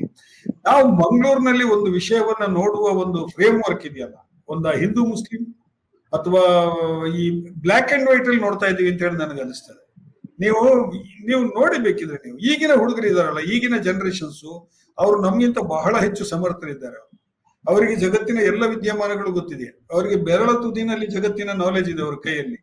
ಅವರವರನ್ನು ಸಂಭಾಳಿಸ್ಕೊಳ್ಳೋದ್ರಲ್ಲೂ ಕೂಡ ಬಹಳ ಸಮರ್ಥರಿದ್ದಾರೆ. ಒಂದು ಕಾಲದಲ್ಲಿ ಸರಿ, ನೀವು ಹೇಳಿದ್ದು ಯಾವಾಗ 1990ರಲ್ಲಿ 1980ರಲ್ಲಿ, ಅಯ್ಯೋ ನನ್ನ ಹೆಣ್ಮಕ್ಳು ಹೋದ್ಲು ಮಂಗಳೂರಿಗೆ, 10 ಗಂಟೆಗೆ ಇನ್ನೂ ಬಂದಿಲ್ಲ, 6 ಗಂಟೆಗೆ ಟೆನ್ಷನ್ ಶುರುವಾಗುತ್ತೆ. ಈಗ ಹಾಗಿಲ್ಲ, ನೀವು ವ್ಯವಸ್ಥೆ ಮಾಡಿದ್ರೆ. ಈಗ ಬೆಂಗಳೂರಿನಲ್ಲಿ ನಾನು ಹೇಳ್ತೀನಿ, ಬೆಂಗಳೂರಿನಲ್ಲಿ 45-50 ಕಿಲೋಮೀಟರ್ ದೂರದಲ್ಲಿ ಆಫೀಸಿಗೆ ಹೋಗ್ತಾರೆ ಹೆಣ್ಮಕ್ಳು, ಮೆಟ್ರೋ ಹತ್ತು ಬಿಡ್ತಾರೆ. ನಮಗೆ ಅಲ್ಲಿಂದ ಒಂದು ಫೋನ್ ಮಾಡ್ತಾರೆ, ಆಫೀಸಿಂದ ನಾನು ಹೊರಟಿದ್ದೀನಿ. ನನ್ನ ಮಕ್ಕಳದ್ದು ಹೇಳ್ತೀನಿ ನಾವು ಉದಾಹರಣೆ, ನಾನು ಆಫೀಸಿಂದ ಹೊರಟಿದ್ದೀನಿ, 6 ಗಂಟೆಗೆ ಫೋನ್ ಬರುತ್ತೆ, 6:20ಕ್ಕೆ ಫೋನ್ ಮಾಡ್ತಾರೆ, ನಾನು ಮೆಟ್ರೋ ಹತ್ತಿದ್ದೀನಿ. ನನಗೆ ಲೆಕ್ಕಾಚಾರ ಇರುತ್ತೆ, ಮೆಟ್ರೋ ಎಷ್ಟು ಗಂಟೆಗೆ ಬರುತ್ತೆ ಅಂತ ಹೇಳ್ಬಿಟ್ಟು. ಅಲ್ಲಿ ಯಾವ್ದು ಟ್ರಾಫಿಕ್ ಜಾಮ್ಗಳಾಗಲ್ಲ ಮೆಟ್ರೋ. ಇದು ಅಂದ್ರೆ, ನೀವು ಒಂದು ಸಿಟಿ ಬೆಳೀತಾ ಇದ್ದ ಹಾಗೆ ಸಂಪರ್ಕ ಸಾಧನಗಳು ಜಾಸ್ತಿ ಆಗ್ತವೆ, ಜನರ ಓಡಾಟ ಜಾಸ್ತಿ ಆದಾಗ ಸುರಕ್ಷತೆಯ ಭಾವನೆ ಹೆಚ್ಚಾಗ್ತದೆ. ಈಗ ಮುನೀರ್ ಹೇಳಿದ್ರಲ್ಲ, 7 ಗಂಟೆ ಆದ್ರೆ ಅಲ್ಲಿ, 8 ಗಂಟೆ ಆದ್ರೆ ಅಲ್ಲಿ ನೆಹರು ಮೈದಾನ ಹತ್ರನೇ ನಿರ್ಜನ ಆಗ್ತದೆ ಅಂತ ಹೇಳ್ಬಿಟ್ಟು. ನಿರ್ಜನ ಆದಾಗ ಭಯ ಜಾಸ್ತಿ ಆಗೋದು, ಜನ ಜಾಸ್ತಿ ಇದ್ದಾಗ ಭಯ ಜಾಸ್ತಿ ಆಗೋದಿಲ್ಲ ಅಲ್ವಾ? ನೀವು ಗಮನಿಸಿ. ನೀವು ಅಂದ್ರೆ ಔಟ್ಲುಕ್ ನಮ್ದು ಚೇಂಜ್ ಆಗ್ಬೇಕು ಅಂತ ಅನ್ಸೋದಿಲ್ಲ ನಿಮಗೆ? ಅಲ್ಲ, ಔಟ್ಲುಕ್ ಚೇಂಜ್ ಆಗ್ಬೇಕು, ನಮ್ದು ಮಾತ್ರ ಅಲ್ಲ, ಎಲ್ಲರದು. ಖಾಲಿ ಭಾಷಣ ಮಾಡಿದ್ರಲ್ಲ, ಎಲ್ಲರದ್ದು ಔಟ್ಲುಕ್ ಚೇಂಜ್ ಆಗ್ಬೇಕು. ನಾವು ಮಾತ್ರ ಡೆವಲಪ್ ಆಗಿ, ನಾವೆಲ್ಲ ಸೋಷಿಯಲ್ ಆಗಿ, ಬಾಕಿಯವರೆಲ್ಲ ಅಲ್ಲೇ ನಿಂತು ಅದಲ್ಲ. ನಾವು ಸೋಷಿಯಲ್ ಆಗ್ಬೇಕು, ಸಮಾಜದಲ್ಲಿರುವ ಎಲ್ಲರೂ ಸೋಷಿಯಲ್ ಆಗ್ಬೇಕು, ಎಲ್ಲರೂ ಹೊರಗೆ ಬರ್ಬೇಕು. ಖಾಲಿ ನಾವು ನಮ್ಮವರೇ ಹೊರಗೆ ಹೋಗಿ ಅದಲ್ಲ ನಾನು ಹೇಳುದು. ಎಲ್ಲರೂ ಈಗ ಅವ್ರು ಹೇಳ್ತಾರಲ್ಲ, ಅವರ ಫ್ಯಾಮಿಲಿ ಅವ್ರು ಬರ್ಬೇಕು, ನನ್ನ ಫ್ಯಾಮಿಲಿ ಅವ್ರು ಬರ್ಬೇಕು, ಬೀಚಲ್ಲಿ ನಾವು ಚಾ ಕುಡಿಬೇಕು, ಇಂಥ ವಾತಾವರಣ ಕ್ರಿಯೇಟ್ ಆಗ್ಬೇಕು ಅಂತ ನಾನು ಬಯಸುವ. ನಾನು ಹೇಳುದು ಕೇವಲ ನಮ್ಮವರೇ ಅಲ್ಲ ಅಂತ ಹೇಳುದು. ನಾನು ಹೊರಗೆ ಹೋಗುದು, ನೀವು ಹೊರಗೆ ಹೋಗು ಅಲ್ಲ, ಎಲ್ರು ಬರ್ಲಿ, ತೊಂದ್ರೆ ಇಲ್ಲ. ಎಲ್ರು ಬಂದ್ರೆ ಈ ರಾಜ್ಯ, ಈ ಮಂಗಳೂರು ನಗರ ಖಂಡಿತವಾಗಿ ಡೆವಲಪ್ ಆಗ್ತದೆ. ಅದು ನಮ್ಮ ತಲೆಗೆ ಕಟ್ಟುವುದು ಬೇಡ. ನಾವು ಇಷ್ಟೇ ಮಾತಾಡಿದ್ದೇವೆ, ನನ್ನಕ್ಕಿಂತ ಹೆಚ್ಚು ಮಾತಾಡ್ತಾರೆ. ನೀವು ಇದಕ್ಕೆಲ್ಲ ಕಾರಣ ಬಿಜೆಪಿ ಅವರಂತ ನೀವು ಹೇಳುದು ಬೇಡ. ಯಾಕಂದ್ರೆ ನನ್ನ ಪ್ರಾಮಾಣಿಕ ಕಾಳಜಿ ಇದು ಇದ್ದೇ ಇದೆ. ಆದ್ರೆ ನಾನು ಹೇಳುದು ನೋಡಿ, ನಾವು ದಾಂಡ್ಯ ಮಾಡ್ತೇವೆ, ದಾಂಡ್ಯ ಗೊತ್ತಲ್ಲ, ಯೋಗ, ಅದು ಪ್ಯೂರ್ ಹಿಂದೂಗಳು ಆ ಉತ್ಸವ. ಆದ್ರೆ ಏನಾಗ್ತದೆ ಅಂತ ಹೇಳಿದ್ರೆ, ಅದರಲ್ಲಿ ಹಿಂದೂ ಹುಡುಗರು ಬರ್ತಾರೆ, ಹಿಂದೂ ಹುಡುಗಿಯರು ಬರ್ತಾರೆ, ಕುಣಿಲಿಕ್ಕೆ ಮುಸ್ಲಿಂ ಹುಡುಗರು ಬರ್ತಾರೆ. ಇದು 2-3 ಘಟನೆ ಇಂಥದ್ದಾಯ್ತು. ಆನಂತರ ನಮ್ಮ ಹುಡುಗರನ್ನು ನಿಲ್ಲಿಸಿದ್ರು, ಇದನ್ನು ನಿಲ್ಲಿಸಿದ್ರು. ಅರ್ಥ ಆಯ್ತಾ? ಯಾಕಂದ್ರೆ ಆಯ್ತು, ನಿಮ್ಮ ಹುಡುಗಿಯರು ಬರ್ಲಿ, ನಮ್ಮ ಹುಡುಗರು ಬರ್ಲಿ, ಸಾಮರಸ್ಯದಿಂದ ಬಾಳೋಣ, ಸಾಮರಸ್ಯದಿಂದ ಎಂಜಾಯ್ ಮಾಡೋಣ, ಅದು ಆದ್ರೆ ಸರಿ. ಇದು ಹಾಗಲ್ಲ, ನಮ್ಮ ಹುಡುಗಿಯರು ಕುಣಿಯುವುದು, ಮುಸಲ್ಮಾನ್ ಹುಡುಗರು ಕುಣಿಯುವುದು, ಇದಕ್ಕೆ ನಾವು ಒಪ್ಲಿಕ್ಕೆ ಸಾಧ್ಯ ಇಲ್ಲ ಅಂತ ನಂದು ಭಾವನೆ. ನೀವು ಮತ್ತೆ ಹೇಳ್ತೀರಿ ನೀವು ಅಲ್ಲಿಗೆ ಬರ್ತೀರಿ ಅಂತ, ಬರುವುದು ಅಲ್ಲಿಗೆ ಅಂತ ನಾನು ಹೇಳುದು. ಮುನೀರ್ ಅವ್ರಿಗೆ ಗೊತ್ತು ನಾನು ಅಲ್ಲಿಗೆ ಬರ್ತೇನೆ ಅಂತ. ನಾವು ತುಂಬಾ ಸಲ ಕೂತಿದ್ದೇವೆ, ಅಲ್ಲಿಗೆ ಬರ್ತೇನೆ, ಅದು ಖಂಡಿತ ನಾನು ಅಲ್ಲಿಗೆ ಬರುದು. ಈಗ ಈ ಮನಸ್ಥಿತಿ ಹನೀಫ್ ಅವರೇ, ಈ ಮನಸ್ಥಿತಿ ಬದಲಾಗದೆ ಮಂಗಳೂರಿಗೆ ನೈಟ್ ಲೈಫ್ ಬರ್ಲಿಕ್ಕೆ ಸಾಧ್ಯ ಇಲ್ಲ. 5-7 ಗಂಟೆ ಇರುವಂತಹದ್ದು ನಾಳೆ 6 ಗಂಟೆಗೆ ಕತ್ತಲಾಗುವಂತ ಸ್ಥಿತಿ ಬರ್ಬೋದು ಮಂಗಳೂರಿಗೆ, ಹೊರತು ಅದು 8, 9, 10 ಗಂಟೆ ಅಂತ ಆಗುವಂತಹದ್ದು ಕನಸಿನ ಮಾತು. ಒಂದು ಕಡೆ ಬಿಜೆಪಿ ಶಾಸಕರುಗಳು ವಿಧಾನಸಭೆಯಲ್ಲಿ ಪ್ರಸ್ತಾಪ ಆದಾಗ, ಇಲ್ಲ ಸರ್ಕಾರದ ಜೊತೆ ನಾವಿದ್ದೀವಿ, ಮಂಗಳೂರಿಗೆ, ದಕ್ಷಿಣ ಜಿಲ್ಲೆಗೆ ಜೀವ ಕೊಡ್ಬೇಕು, ನೈಟ್ ಲೈಫ್ ಇರಬೇಕು ಅಂತ ಮಾತಾಡ್ತಾರೆ. ಅವರ ಪಕ್ಷದ ಸ್ಥಳೀಯರು ಈ ರೀತಿ ಮಾತಾಡ್ತಾರೆ. ಅದರಿಂದಾಗಿ ಖಂಡಿತವಾಗಿ ಇದರಿಂದ ನಿಜವಾಗಿಯೂ ಮಂಗಳೂರಿಗೆ ಗ್ರಹಣ ಏನು ಅಂದ್ರೆ ಈ ಕೋಮುವಾದದ್ದು, ಮತೀಯ ಪೂರ್ವಾಗ್ರಹಗಳದ್ದು, ಮತೀಯ ಹಿಂಸೆದ್ದು. ಮತೀಯ ಹಿಂಸೆಯ 3 ದಶಕಗಳ ಸತತ ಹಿಂಸೆಗಳಿಂದಾಗಿಯೇ ಇವತ್ತು ಮಂಗಳೂರಿನ ರಾತ್ರಿ ಲೈಫ್ಗೆ ಈ ರೀತಿಯ ಸ್ಥಿತಿ ಬಂದಿರೋದು. ಮಂಗಳೂರಿನ ಅಭಿವೃದ್ಧಿ ಬಹಳ ದೊಡ್ಡ ರೀತಿಯಲ್ಲಿ ಹಿಂದಕ್ಕೆ ಬಿದ್ದಿರುವಂತಹದ್ದು. ಅದರಿಂದಾಗಿ ಈ ಮನಸ್ಥಿತಿಯನ್ನು ಬದಲಿಸುವಂತದ್ದೇ ಮಂಗಳೂರಿನ ಅಭಿವೃದ್ಧಿಯ ನಿಟ್ಟಿನಲ್ಲಿ ದೊಡ್ಡ ಹೆಜ್ಜೆ. ಆದಾಗ ಮಾತ್ರ ಮಂಗಳೂರು ಕತ್ತಲಾಗ್ತಾ ತೆರೆದುಕೊಳ್ತದೆ ಹೊರತು, ಇಲ್ಲಾಂದ್ರೆ ಹಗಲಿನಲ್ಲಿಯೂ ಕೂಡ ಕತ್ತಲಾಗುವಂತ ಸ್ಥಿತಿ ಬರ್ತದೆ. ನಾಳೆ ಇವತ್ತು 7 ಗಂಟೆ 8 ಗಂಟೆ, ನಾಳೆ 6 ಗಂಟೆ 5 ಗಂಟೆಗೆ ಮಂಗಳೂರು ಬಂದಾಗುವಂತ ಸ್ಥಿತಿ ನಿರ್ಮಾಣ ಆದ್ರೆ ಅಚ್ಚರಿ ಏನಿಲ್ಲ. ನಾವೆಲ್ಲ ನೋಡಿದೀವಿ ವರ್ಷಗಳ ಹಿಂದೆ 6 ಗಂಟೆಗೆ ಎಷ್ಟು ಸಿಟಿಗಳನ್ನ ಬಂದ್ ಮಾಡ್ತಾ ಇರ್ಲಿಲ್ಲ ಮಂಗಳೂರಿನಲ್ಲಿ. ಪೊಲೀಸರು ಕಡ್ಡಾಯವಾಗಿ 15 ದಿವಸ 20 ದಿವಸ 25 ದಿವಸ ಮಂಗಳೂರಿನ ನಗರಗಳನ್ನ ಸಂಜೆ 6 ಗಂಟೆ ಆಗುವಾಗ ಬಂದ್ ಮಾಡಿಸಿರುವಂತದ್ದಿಲ್ವಾ? ಅದು ರಿಪೀಟ್ ಆಗಿ ಬರ್ತದೆ. ಅದರಿಂದಾಗಿ ಈ ಮನೋಸ್ಥಿತಿ ನಿಜವಾಗಿಯೂ ಕೂಡ ವಿಧಾನಸಭೆಯಲ್ಲಿ ಚರ್ಚೆ ಆಗ್ಬೇಕಿತ್ತು. ಮೊನ್ನೆ ಚರ್ಚೆ ಆಗ್ಲಿಲ್ಲ. ಈಗಲಾದ್ರೂ ಕೂಡ ಇದನ್ನ ಚರ್ಚೆ ಮಾಡ್ಬೇಕು. ಇದು ಬೇಕಾ? ಈ ಮತೀಯ ಹಿಂಸೆಗಳು ಬೇಕಾ? ಈ ಮತೀಯ ಪೂರ್ವಾಗ್ರಹಗಳು ಬೇಕಾ? ಎಲ್ಲಾ ಹೆಣ್ಣು ಮಕ್ಕಳು ಇನ್ನೊಂದು ಧರ್ಮದ ಗಂಡು ಮಕ್ಕಳು ಇದ್ದ ತಕ್ಷಣ ಅವರಿಂದ ಓಡಿ ಹೋಗ್ತಾರೆ ಅನ್ನುವಂಥದ್ದು ಹೆಣ್ಣು ಕುಲಕ್ಕೆ ಮಾಡುವಂತ ಅಪಮಾನ. ಅದು ಮುಸ್ಲಿಂ ಧರ್ಮ ರಕ್ಷಕರು, ಮುಸ್ಲಿಂ ಮೂಲಭೂತವಾದಿಗಳು ಹೇಳಿದ್ರು ಅಷ್ಟೇ, ಹಿಂದುತ್ವದ ಹೆಸರಿನಲ್ಲಿ ರಾಜಕಾರಣ ಮಾಡುವಂತ ಸಂಘ ಪರಿವಾರ ಬಜರಂಗ ದಳದವರು ಹೇಳಿದ್ರು ಅಷ್ಟೇ. ಆಯಾಯ ಧರ್ಮದ ಹೆಣ್ಣು ಮಕ್ಕಳನ್ನೇ ದಾರಿ ತಪ್ತಾರೆ ಅಂತ ಮೊದಲು ಹೇಳೋದು ಇವರು. ಗಂಡಸರು ದಾರಿ ತಪ್ಪೋದಿಲ್ವಾ? ಅಥವಾ ದಾರಿ ತಪ್ಪುವವರು ಇಲ್ದಿದ್ರು ದಾರಿ ತಪ್ತಾರೆ. ಈಗಲೇ ಮಂಗಳೂರಿನಲ್ಲಿ ದಾರಿ ತಪ್ಪಿಲ್ವಾ? ಇಷ್ಟೆಲ್ಲ ಅನೈತಿಕ ಪೊಲೀಸರು ಇದ್ದು ಇವರೆಲ್ಲ ಲಾಠಿ ಬೂಟಿ ಹಿಡ್ಕೊಂಡು ಮಂಗಳೂರಿನಲ್ಲಿ ಸುತ್ತಾಡ್ತಾ ಇದ್ರು, ಮಂಗಳೂರಿನಲ್ಲಿ ದಾರಿ ತಪ್ಪಿಲ್ವಾ? ಎಷ್ಟು ಪೋಸ್ಕೋ ಕೇಸ್ಗಳಾಗ್ತದೆ? ಇದೆಲ್ಲ ನೈಟ್ ಲೈಫ್ ಅಲ್ಲಿ ಆಗಿರೋದಾ? ಎಷ್ಟು ಪೋಸ್ಕೋ ಕೇಸ್ಗಳು ದಿನ ಪತ್ರಿಕೆ ತೆಗೆದು ನೋಡಿ ಹನೀಫ್ ಅವರೇ. ಮಂಗಳೂರಿನಲ್ಲಿ ಪೋಸ್ಕೋ ಕೇಸ್ನಲ್ಲಿ ಪ್ರತಿದಿನ ಶಿಕ್ಷೆ ಆಗಿರುವ ವರದಿಗಳು ಬರ್ತಾ ಇದೆ. ಪ್ರತಿದಿನ ಹೊಸ ಪೋಸ್ಕೋ ಕೇಸ್ಗಳಲ್ಲಿ FIR ಆಗ್ತಾ ಇರುವಂತದ್ದು ಬರ್ತಾ ಇದೆ. ಇದೆಲ್ಲ ನೈಟ್ ಲೈಫ್ ಅಲ್ಲಿ ಆಗಿದ್ದ? ಅಥವಾ ಇದೆಲ್ಲವೂ ಕೂಡ ಒಂದು ಧರ್ಮದವ್ರು ಮಾಡಿದ್ದ? ಅಲ್ವಲ್ಲ. ಮಂಗಳೂರು ನೈತಿಕವಾಗಿ ಏನು ಉನ್ನತ ಸ್ಥಾನದಲ್ಲಿಲ್ಲ. 7 ಗಂಟೆ 8 ಗಂಟೆ ಮಂಗಳೂರು ಬಂದಾಗಿ ಅಥವಾ ಮಂಗಳೂರಿನವರೆಲ್ಲ ಮನೆ ಸೇರಿ ಮಂಗಳೂರನ್ನು ನೈತಿಕವಾಗಿ ಏನು ಉನ್ನತವಾಗಿಲ್ಲ. ಮಂಗಳೂರು ಈಗಲೂ ಕೂಡ ನೈತಿಕವಾಗಿ ಕುಸಿದು ಕೂತಿದೆ.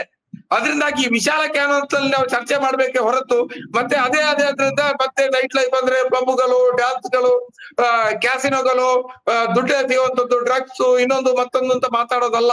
ಈಗಲೂ ಕೂಡ ಕತ್ತಲ ರಾತ್ರಿಯ ಕರಾಳ ಸಾಮ್ರಾಜ್ಯ ಮಂಗಳೂರಿನಲ್ಲಿ ಇದೆ. ಆಡುವಾಗಲೇ ಹೆಣ್ಣು ಮಕ್ಕಳ ಮೇಲೆ ಅತ್ಯಾಚಾರಗಳು ನಡೀತದೆ. ಪುಟಾಣಿ ಹೆಣ್ಮಕ್ಳ ಮೇಲೆ ರೇಪ್ಗಳು ನಡೀತದೆ. ಅಪ್ರಾಪ್ತ ಹೆಣ್ಮಕ್ಳ ಮೇಲೆ ಲೈಂಗಿಕ ದೌರ್ಜನ್ಯಗಳಾಗ್ತದೆ. ಅದಕ್ಕೆ ಯಾವ್ದಕ್ಕೂ ಧರ್ಮದ ಹಂಗಿಲ್ಲ. ಒಂದು ಧರ್ಮದವರು ಇನ್ನೊಂದು ಧರ್ಮದವರ ಮೇಲೆ ಮಾಡ್ತಾ ಇರುವಂತಹದ್ದಲ್ಲ. ಆಯಾಯ ಧರ್ಮದ ಪುರುಷರೇ ಆಯಾಯ ಧರ್ಮದ ಹೆಣ್ಮಕ್ಕಳನ್ನ ಶೋಷಣೆ ಮಾಡುವಂತದ್ದು ನಡೀತಾ ಇದೆ.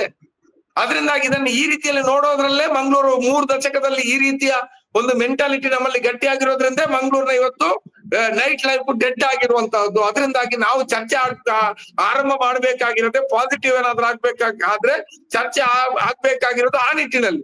ವಿಧಾನಸೌಧದಲ್ಲಿ ಒಂದು ದಿವಸ ವಿಧಾನಸಭೆಯಲ್ಲಿ ಈ ಬಜೆಟ್ ಅಧಿವೇಶನದ ಒಂದು ದಿವಸ ಈ ಮೇಲೆನೆ ಚರ್ಚೆ ನಡೀಲಿ. ದಕ್ಷಿಣ ಕನ್ನಡ ಜಿಲ್ಲೆ, ಉಡುಪಿ ಜಿಲ್ಲೆ ಯಾಕೆ ಈಗ ಆಯ್ತು, ಕತ್ತಲ ಲೈಫ್ ಈ ರೀತಿ ಆಗ್ಲಿಕ್ಕೆ ಕಾರಣ ಏನು ಅಂತ ವಿಧಾನಸಭೆಯಲ್ಲಿ ಎಲ್ಲರೂ ಮುಕ್ತವಾಗಿ ಚರ್ಚೆ ಮಾಡ್ಲಿ ಅಂತ ನಾನು ಒತ್ತಾಯಿಸ್ತೀನಿ. ಅದು ಅಸೆಂಬ್ಲಿನಲ್ಲಿ ಚರ್ಚೆ ನಡೆಯೋದು ನಡೀತದೆ. ನಾನು ಜಗದೀಶ್ ಶೆಟ್ಟರ್ ಹತ್ರ ಕೇಳೋದು, ಮಂಗಳೂರಿನಲ್ಲಿ ಇಂತ ಒಂದು ಚರ್ಚೆ, ದುಂಡು ಮೇಲಿನ ಚರ್ಚೆ ನಡೀಬೋದಾ? ಬಿಜೆಪಿಯ ನಾಯಕರು ನಾವು ಚರ್ಚೆಗೆ ಸದಾ ಸಿದ್ಧ ಇದ್ದೇವೆ. ಆದ್ರೆ ಯಾರು ಈಗ ನಮ್ಮನ್ನು ನೀವು ಇದಕ್ಕೆ ನಮ್ಮನ್ನು ಸ್ಕೇಪ್ ಕೋಟ್ ಮಾಡಬೇಡಿ. ಇದಕ್ಕೆ ಯಾರು ಕಾರಣರಾಗ್ತಾರೆ? ನಾವಲ್ಲ. ಆ ಕಾರಣರಾಗಿದ್ದವರು ಕೂಡ ಆ ಚರ್ಚೆಯಲ್ಲಿ ಭಾಗವಹಿಸಿ ಅವರು ಪಾಸಿಟಿವ್ ಮಾತಾಡಿದ್ರೆ ಮಾತ್ರ ಇದಕ್ಕೆ ಒಂದು ಅಂತಿಮ ಆಗ್ಬಹುದು ಹೊರತಾಗಿ ಕೇವಲ ನಾವು ಆಯ್ತು ನೀವು ಬನ್ನಿ ನೀವೆಲ್ಲ ಓಪನ್ ಮಾಡಿ ತೊಂದರೆ ಇಲ್ಲ ಬೆಳಿಗ್ಗೆವರೆಗೆ ನೈಟ್ ಲೈಫ್ ಇರ್ಲಿ ಅಂತ ಹೇಳಿದ್ರೆ ಅದು ಆಗುದಿಲ್ಲ. ಎಲ್ರೂ ಕೂತ್ಕೊಂಡು ಎಲ್ರು ಕೂತ್ಕೊಂಡು ಆ ವಾತಾವರಣ ಯಾರು ಈಗ ಮುನೀರ್ ಕಾಟಿಪಲ್ ಹೇಳಿದ್ರಲ್ಲ, ಇದು ಗೋಸ್ಕರ ಆಗ್ತದೆ ಮತ್ತೊಂದು ಆಗ್ತದೆ, ಅದೆಲ್ಲ ಅದು ಒಂದು ಆಗ್ತದೆ. ಇದು ಆದ್ರೆ ಅದ್ರ 10 ಪಾಲಾದ್ರು ಅಂತ ನಾನು ಹೇಳುದು. ಅದು ಇಡೀ ದೇಶವನ್ನು ಇಡೀ ನಗರವನ್ನು ಸುಧಾರಿಸಲಿಕ್ಕೆ ನಿಮ್ಮಿಂದ ನಮ್ಮಿಂದ ಸಾಧ್ಯ ಇಲ್ಲ. ಆದ್ರೆ ಮತ್ತೊಮ್ಮೆ ಅವಕಾಶ ಅದಕ್ಕೆ ಕೊಡ್ಬೇಡಿ, ಅದಕ್ಕಿಂತ ಹೆಚ್ಚಿನ ಆಗುವುದಕ್ಕೆ ಅವಕಾಶ ಕೊಡ್ಬೇಡಿ. ಯಾಕಂದ್ರೆ ಇದು ಕೋಮು ಸೂಕ್ಷ್ಮ ಪ್ರದೇಶ. ಹೇಳಿ ಕೇಳಿ ಏನಾದ್ರೂ ನಾಳೆ ಹೆಚ್ಚು ಕಮ್ಮಿ ಆದ್ರೆ ಇವರು ಹೇಳಿದಾಗೆ ಮತ್ತಷ್ಟು ಅದರಿಂದ ಅನಾಹುತ ಆಗ್ಬೋದು. ಆದ್ರಿಂದ ಪೂರ್ವ ಅದಕ್ಕೆ ತಯಾರಿ ಮಾಡಿಕೊಂಡು ಇಂತ ಒಂದು ಹಂತವಾಗಿ ಇದನ್ನು ಮಾಡಿಬಿಟ್ರೆ ಒಂದು ಆಗ್ಬೋದು. ಹೊರತಾಗಿ ನೀವು ನಾಳೆ ಇದು ನೈಟ್ ಲೈಫ್ ಆಗ್ಬೇಕು ಅಂತ ಏನಾದ್ರು ಮಾಡಿದ್ರೆ ಇದರಿಂದ ಅನಾಚಾರ, ಇದು ಅಚಾತುರ್ಯಗಳು ಹೆಚ್ಚಾಗ್ಬೋದು. ಹಾಗಲ್ಲ ನಾನು ಹೇಳ್ತಾ ಇರೋದು, ನಾನೊಂದು ಒಳ್ಳೆ ಇದರಿಂದ ನಾನು ಮಂಗಳೂರಿನವನಾಗಿ ಹೇಳ್ತಾ ಇದ್ದೀನಿ. ನೀವೆಲ್ಲರೂ ಸೇರ್ಕೊಂಡು ಕೂತ್ಕೊಂಡು ಇದನ್ನ ಮಾತಾಡಿದ್ರೆ, ಈಗ ಏನ್ ಅಸೆಂಬ್ಲಿನಲ್ಲಿ ಎಲ್ಲ ಶಾಸಕರು ಬಿಜೆಪಿಯವರು ಕಾಂಗ್ರೆಸ್ನವರು ಒಂದು ಸಹಮತದಿಂದ ಮಾತಾಡ್ತಾರಲ್ವಾ, ಇಲ್ಲ ಮಂಗಳೂರು ಕೂಡ ಬೆಂಗಳೂರು ತರ ಬೆಳಿಬೇಕು, ರಾತ್ರಿ ಲೈಫ್ ಅಲ್ಲಿ ಇರಬೇಕು, ವೈಬ್ರೆಂಟ್ ಆಗಿರ್ಬೇಕು ಅದು ಸಿಟಿ ಅನ್ನೋಂಥದ್ದು ಹೇಳ್ತಾರಲ್ವಾ, ಆ ತರದನ್ನ ನೀವು ಕೂಡ ಮಂಗಳೂರಿನಲ್ಲಿ ನೀವು ಬಿಜೆಪಿಯವರು, ಬಜರಂಗ ದಳದವರು, ಕಮ್ಯುನಿಸ್ಟ್ ಪಾರ್ಟಿಯವರು, ಕಾಂಗ್ರೆಸ್ನವರು ಎಲ್ಲ ಕೂತ್ಕೊಂಡು ಒಂದು ಇದರಿಂದ ಮಾತಾಡಿದ್ರೆ ಇದು ಸಾಧ್ಯ ಆಗುತ್ತೆ ಅಂತ ಹೇಳಿ ನನಗೆ ಅನಿಸುತ್ತೆ. ಖಂಡಿತ ಸಾಧ್ಯ ಉಂಟು. ಈಗ ನೀವು ಇವರು ಹೇಳಿದಾಗೆ ನಮ್ಮ ಶಾಸಕರೆಲ್ಲ ಇದಕ್ಕೆ ಧ್ವನಿ ಕೊಡಿಸಿದ್ದಾರೆ ಅಂತ ಆದ ಮೇಲೆ ನಾವೆಲ್ಲ ಅವರೊಟ್ಟಿಗೆ ಇದ್ದೇವೆ. ಆದ್ರಿಂದ ನಾವು ಮಾತ್ರ ಸ್ಟೇಕ್ ಹೋಲ್ಡರ್ಸ್ ಅಲ್ಲ, ಸ್ಟೇಕ್ ಹೋಲ್ಡರ್ಸ್ ಅನ್ನ ಎಲ್ಲ ಒಟ್ಟಿಗೆ ಕೂತ್ಕೊಳಿಸಿ ಖಂಡಿತವಾಗಿ ನಾವು ಮಾಡ್ಲಿಕ್ಕೆ ಅವಕಾಶ ಇದೆ. ಎಸ್, ಈಗ ನಮಗೆ ಈಗ ನಾವು ಇಷ್ಟೊತ್ತು ಮಾತಾಡಿದ್ರಲ್ಲ, ನಾನು ಮತ್ತೆ ಒಂದು ಬ್ಯಾಕ್ ಬರ್ತೀನಿ, ಒಂದು ರೌಂಡ್ ಸ್ವಲ್ಪ ಹಿಂದಕ್ಕೆ ಹೋಗ್ತೀನಿ. ಈಗ ನಿಮಗೆ ನಾನು ಒಬ್ಬ ಮುಸ್ಲಿಂ ತರ ಕಾಣಿಸ್ತೀನೋ, ಪತ್ರಕರ್ತನ ತರ ಕಾಣಿಸ್ತೀನ ಶೇನಾ ಅವರೇ? ನಾನು ಖಾಲಿ ನಿಮ್ಮ ಪರಿಚಯ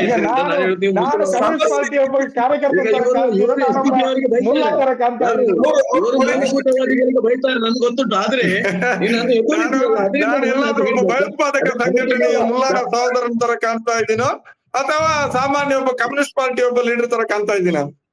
ಅಲ್ಲ, ನೀವು ಕಮ್ಯುನಿಸ್ಟ್ ಈಗ ನಮ್ಮ ಪಾರ್ಟಿಯಲ್ಲಿ ಕೂಡ ಸೆಕ್ರೆಟರಿ ಚೇಂಜ್ ಮಾಡ್ಬೇಕಂಗಾದ್ರೆ ಸಾಬ್ರಾಣ ಮಾಡಬಾರ್ದು. ಕಮ್ಯುನಿಸ್ಟ್ ಪಾರ್ಟಿಯಲ್ಲೂ ಪತ್ರಕರ್ತರಾಗಿ ಅನೀಪ್ ಅವ್ರು ಇರಬಾರ್ದು, ಅಲ್ಲಿ ಒಬ್ಬ ಹಿಂದೂಗಳನ್ನು ಕೂರಿಸಬೇಕು. ಕಮ್ಯುನಿಸ್ಟ್ ಪಾರ್ಟಿ ಸೆಕ್ರೆಟರಿ ಆಗಿ ಮುಸಲ್ಮಾನ ಮುನೀರ್ ಇರಬಾರ್ದು ನೀವು ಹಾಗೆ ಅಂತ ನಾನು ಹೇಳಿಲ್ಲ. ಅಲ್ಲಲ್ಲ, ಈಗ ನೀವು ಕೂಡ ಮಂಗಳೂರು ಒಳ್ಳೇದಾಗ್ಬೇಕು, ಮಂಗಳೂರು ಬೆಂಗಳೂರು ತರ ಬೆಳಿಬೇಕು ಅನ್ನೋದು ನಿಮ್ಗೂ ಒಂದು ಮನಸ್ಸಲ್ಲಿದೆ ಶೇನಾ ಅವರಿಗೆ. ಕಾಟಿಪಳ್ಳ ಅವರು ಅದನ್ನೇ ಹೇಳ್ತಾ ಇದ್ದಾರೆ. ನಾನು ಹೇಳ್ತಾ ಇರೋದು ಈ ಮೈಂಡ್ ಸೆಟ್ ಇದೆಯಲ್ಲ ನಮ್ದು, ಇದು ಸ್ವಲ್ಪ ತೊಂದರೆ ಕೊಡ್ತಾ ಇದೆ ಇಲ್ಲಿ ಅಂತ ಹೇಳ್ಬಿಟ್ಟು ನಾವೆಲ್ಲರೂ ಸೇರ್ಕೊಂಡು ಒಟ್ಟಿಗೆ ಇದನ್ನ ಮಾತಾಡಿದ್ರೆ ಬಹುಶಃ ಇದೊಂದು ದೊಡ್ಡ ಸಮಸ್ಯೆ ಆಗೋದಿಲ್ಲ ನಮಗೆ. ಯಾರು ನಮ್ಮ ಮಂಗಳೂರಿನವರಿಗೆ ಇದೆಯಲ್ಲ. ಎನಿಹೌ ಬಹಳ ಒಳ್ಳೆಯ ಚರ್ಚೆ. ಅಲ್ಲಿ ಟೆಕ್ನಿಕಲ್ ತಾಪತ್ರಯ ಬಹಳ ಜಾಸ್ತಿ ಆಗ್ತದೆ ಕಾಟಿಪಳ್ಳ ಅವರಿಗೆ ಮತ್ತು ನಮ್ಮ ಇವರಿಗೆ ಕಾಂಗ್ರೆಸ್ನ ವಕ್ತಾರರಿಗೆ. ಎನಿಹೌ ಶೇನಾ ಅವರೇ, ಬಹಳ ಒಳ್ಳೆಯ ಚರ್ಚೆ ಇದು. ಈ ಚರ್ಚೆ ಇನ್ನೂ ಮುಂದುವರಿತದೆ. ಯಾಕಂತ ಹೇಳಿದ್ರೆ ಈಗ ಸರ್ಕಾರದವರು ಹೇಳಿದ ತಕ್ಷಣ ಎಲ್ಲ ಆಗೋದಿಲ್ಲ. ಇದೊಂದು ಪ್ರೊಸೆಸ್ ಓವರ್ ದಿ ಇಯರ್. 1 ವರ್ಷನೇ ತಗೋಬಹುದು ಇದಕ್ಕೆ, ಅಥವಾ 1-2 ವರ್ಷನೂ ತಗೋಬಹುದು ಇದಕ್ಕೆ. ಎನಿಹೌ ಮಂಗಳೂರಿಗೆ ಒಳ್ಳೇದಾಗ್ಲಿ ಅನ್ನೋ ಉದ್ದೇಶದಿಂದ ಈ ಚರ್ಚೆಯನ್ನ ನಾವು ಮಾಡಿದ್ವಿ. ಯಾವುದೇ ಒಂದು ನಗರವನ್ನ Mangalore is dead city after 7 ಅಂತ ಹೇಳೋದಿದೆಯಲ್ಲ, ಅದು ಆ ನಗರಕ್ಕೆ ಗೌರವ ತರುವಂತಹ ಒಂದು ಸಂಗತಿ ಅಲ್ಲ. ಈಗ ಶಿವಕುಮಾರ್ ಹೇಳಿದ್ರಲ್ಲ, ಅದಕ್ಕಾಗಿ ನಾನು ಈ ಚರ್ಚೆಯನ್ನು ಇಟ್ಕೊಂಡಿದ್ದೀನಿ. ಎನಿಹೌ ನನ್ನ ಚರ್ಚೆಯಲ್ಲಿ ಭಾಗವಹಿಸಿದ್ದಕ್ಕೆ ನಿಮ್ಗೆಲ್ರಿಗೂ ಕೂಡ ನಾನು ನಿಮ್ಮ ನೀವು ಆರಂಭಿಸಿದ ಈ ಚರ್ಚೆ ರಾಜ್ಯಾದ್ಯಂತ ಚರ್ಚೆ ಆಗಿ ಇದಕ್ಕೊಂದು ಒಳ್ಳೆ ರಿಸಲ್ಟ್ ಬರಲಿ ಅಂತ ನಾನು ಅಪೇಕ್ಷೆ ಪಡ್ತೇನೆ. Yes, thank you very much Munir ಅವರಿಗೆ ಮತ್ತು ಜಗದೀಶ್ ಅವರಿಗೆ, ಶೇನಾ ಅವರಿಗೆ ಕೂಡ ನಾನು ಈ ಕಾರ್ಯಕ್ರಮದಲ್ಲಿ ಭಾಗವಹಿಸಿದ್ದಕ್ಕೆ. ಅದೇ ರೀತಿ ಶ್ರೀನಿವಾಸ್ ಅವರು ಕೂಡ ನಮ್ಮ ಜೊತೆಗೆ, ಸದಾಶಿವ ಅವರು ಕೂಡ ನಮ್ಮ ಜೊತೆಗಿದ್ರು. ಅವ್ರದ್ದು ತಾಂತ್ರಿಕ ಕಾರಣದಿಂದ ಅವ್ರು ಹೆಚ್ಚು ಭಾಗವಹಿಸ್ಲಿಕ್ಕೆ ಆಗ್ಲಿಲ್ಲ. ಅವರಿಗೂ ಕೂಡ ನಾನು ಧನ್ಯವಾದಗಳನ್ನು ಅರ್ಪಿಸ್ತೇನೆ. ನಮಸ್ಕಾರ.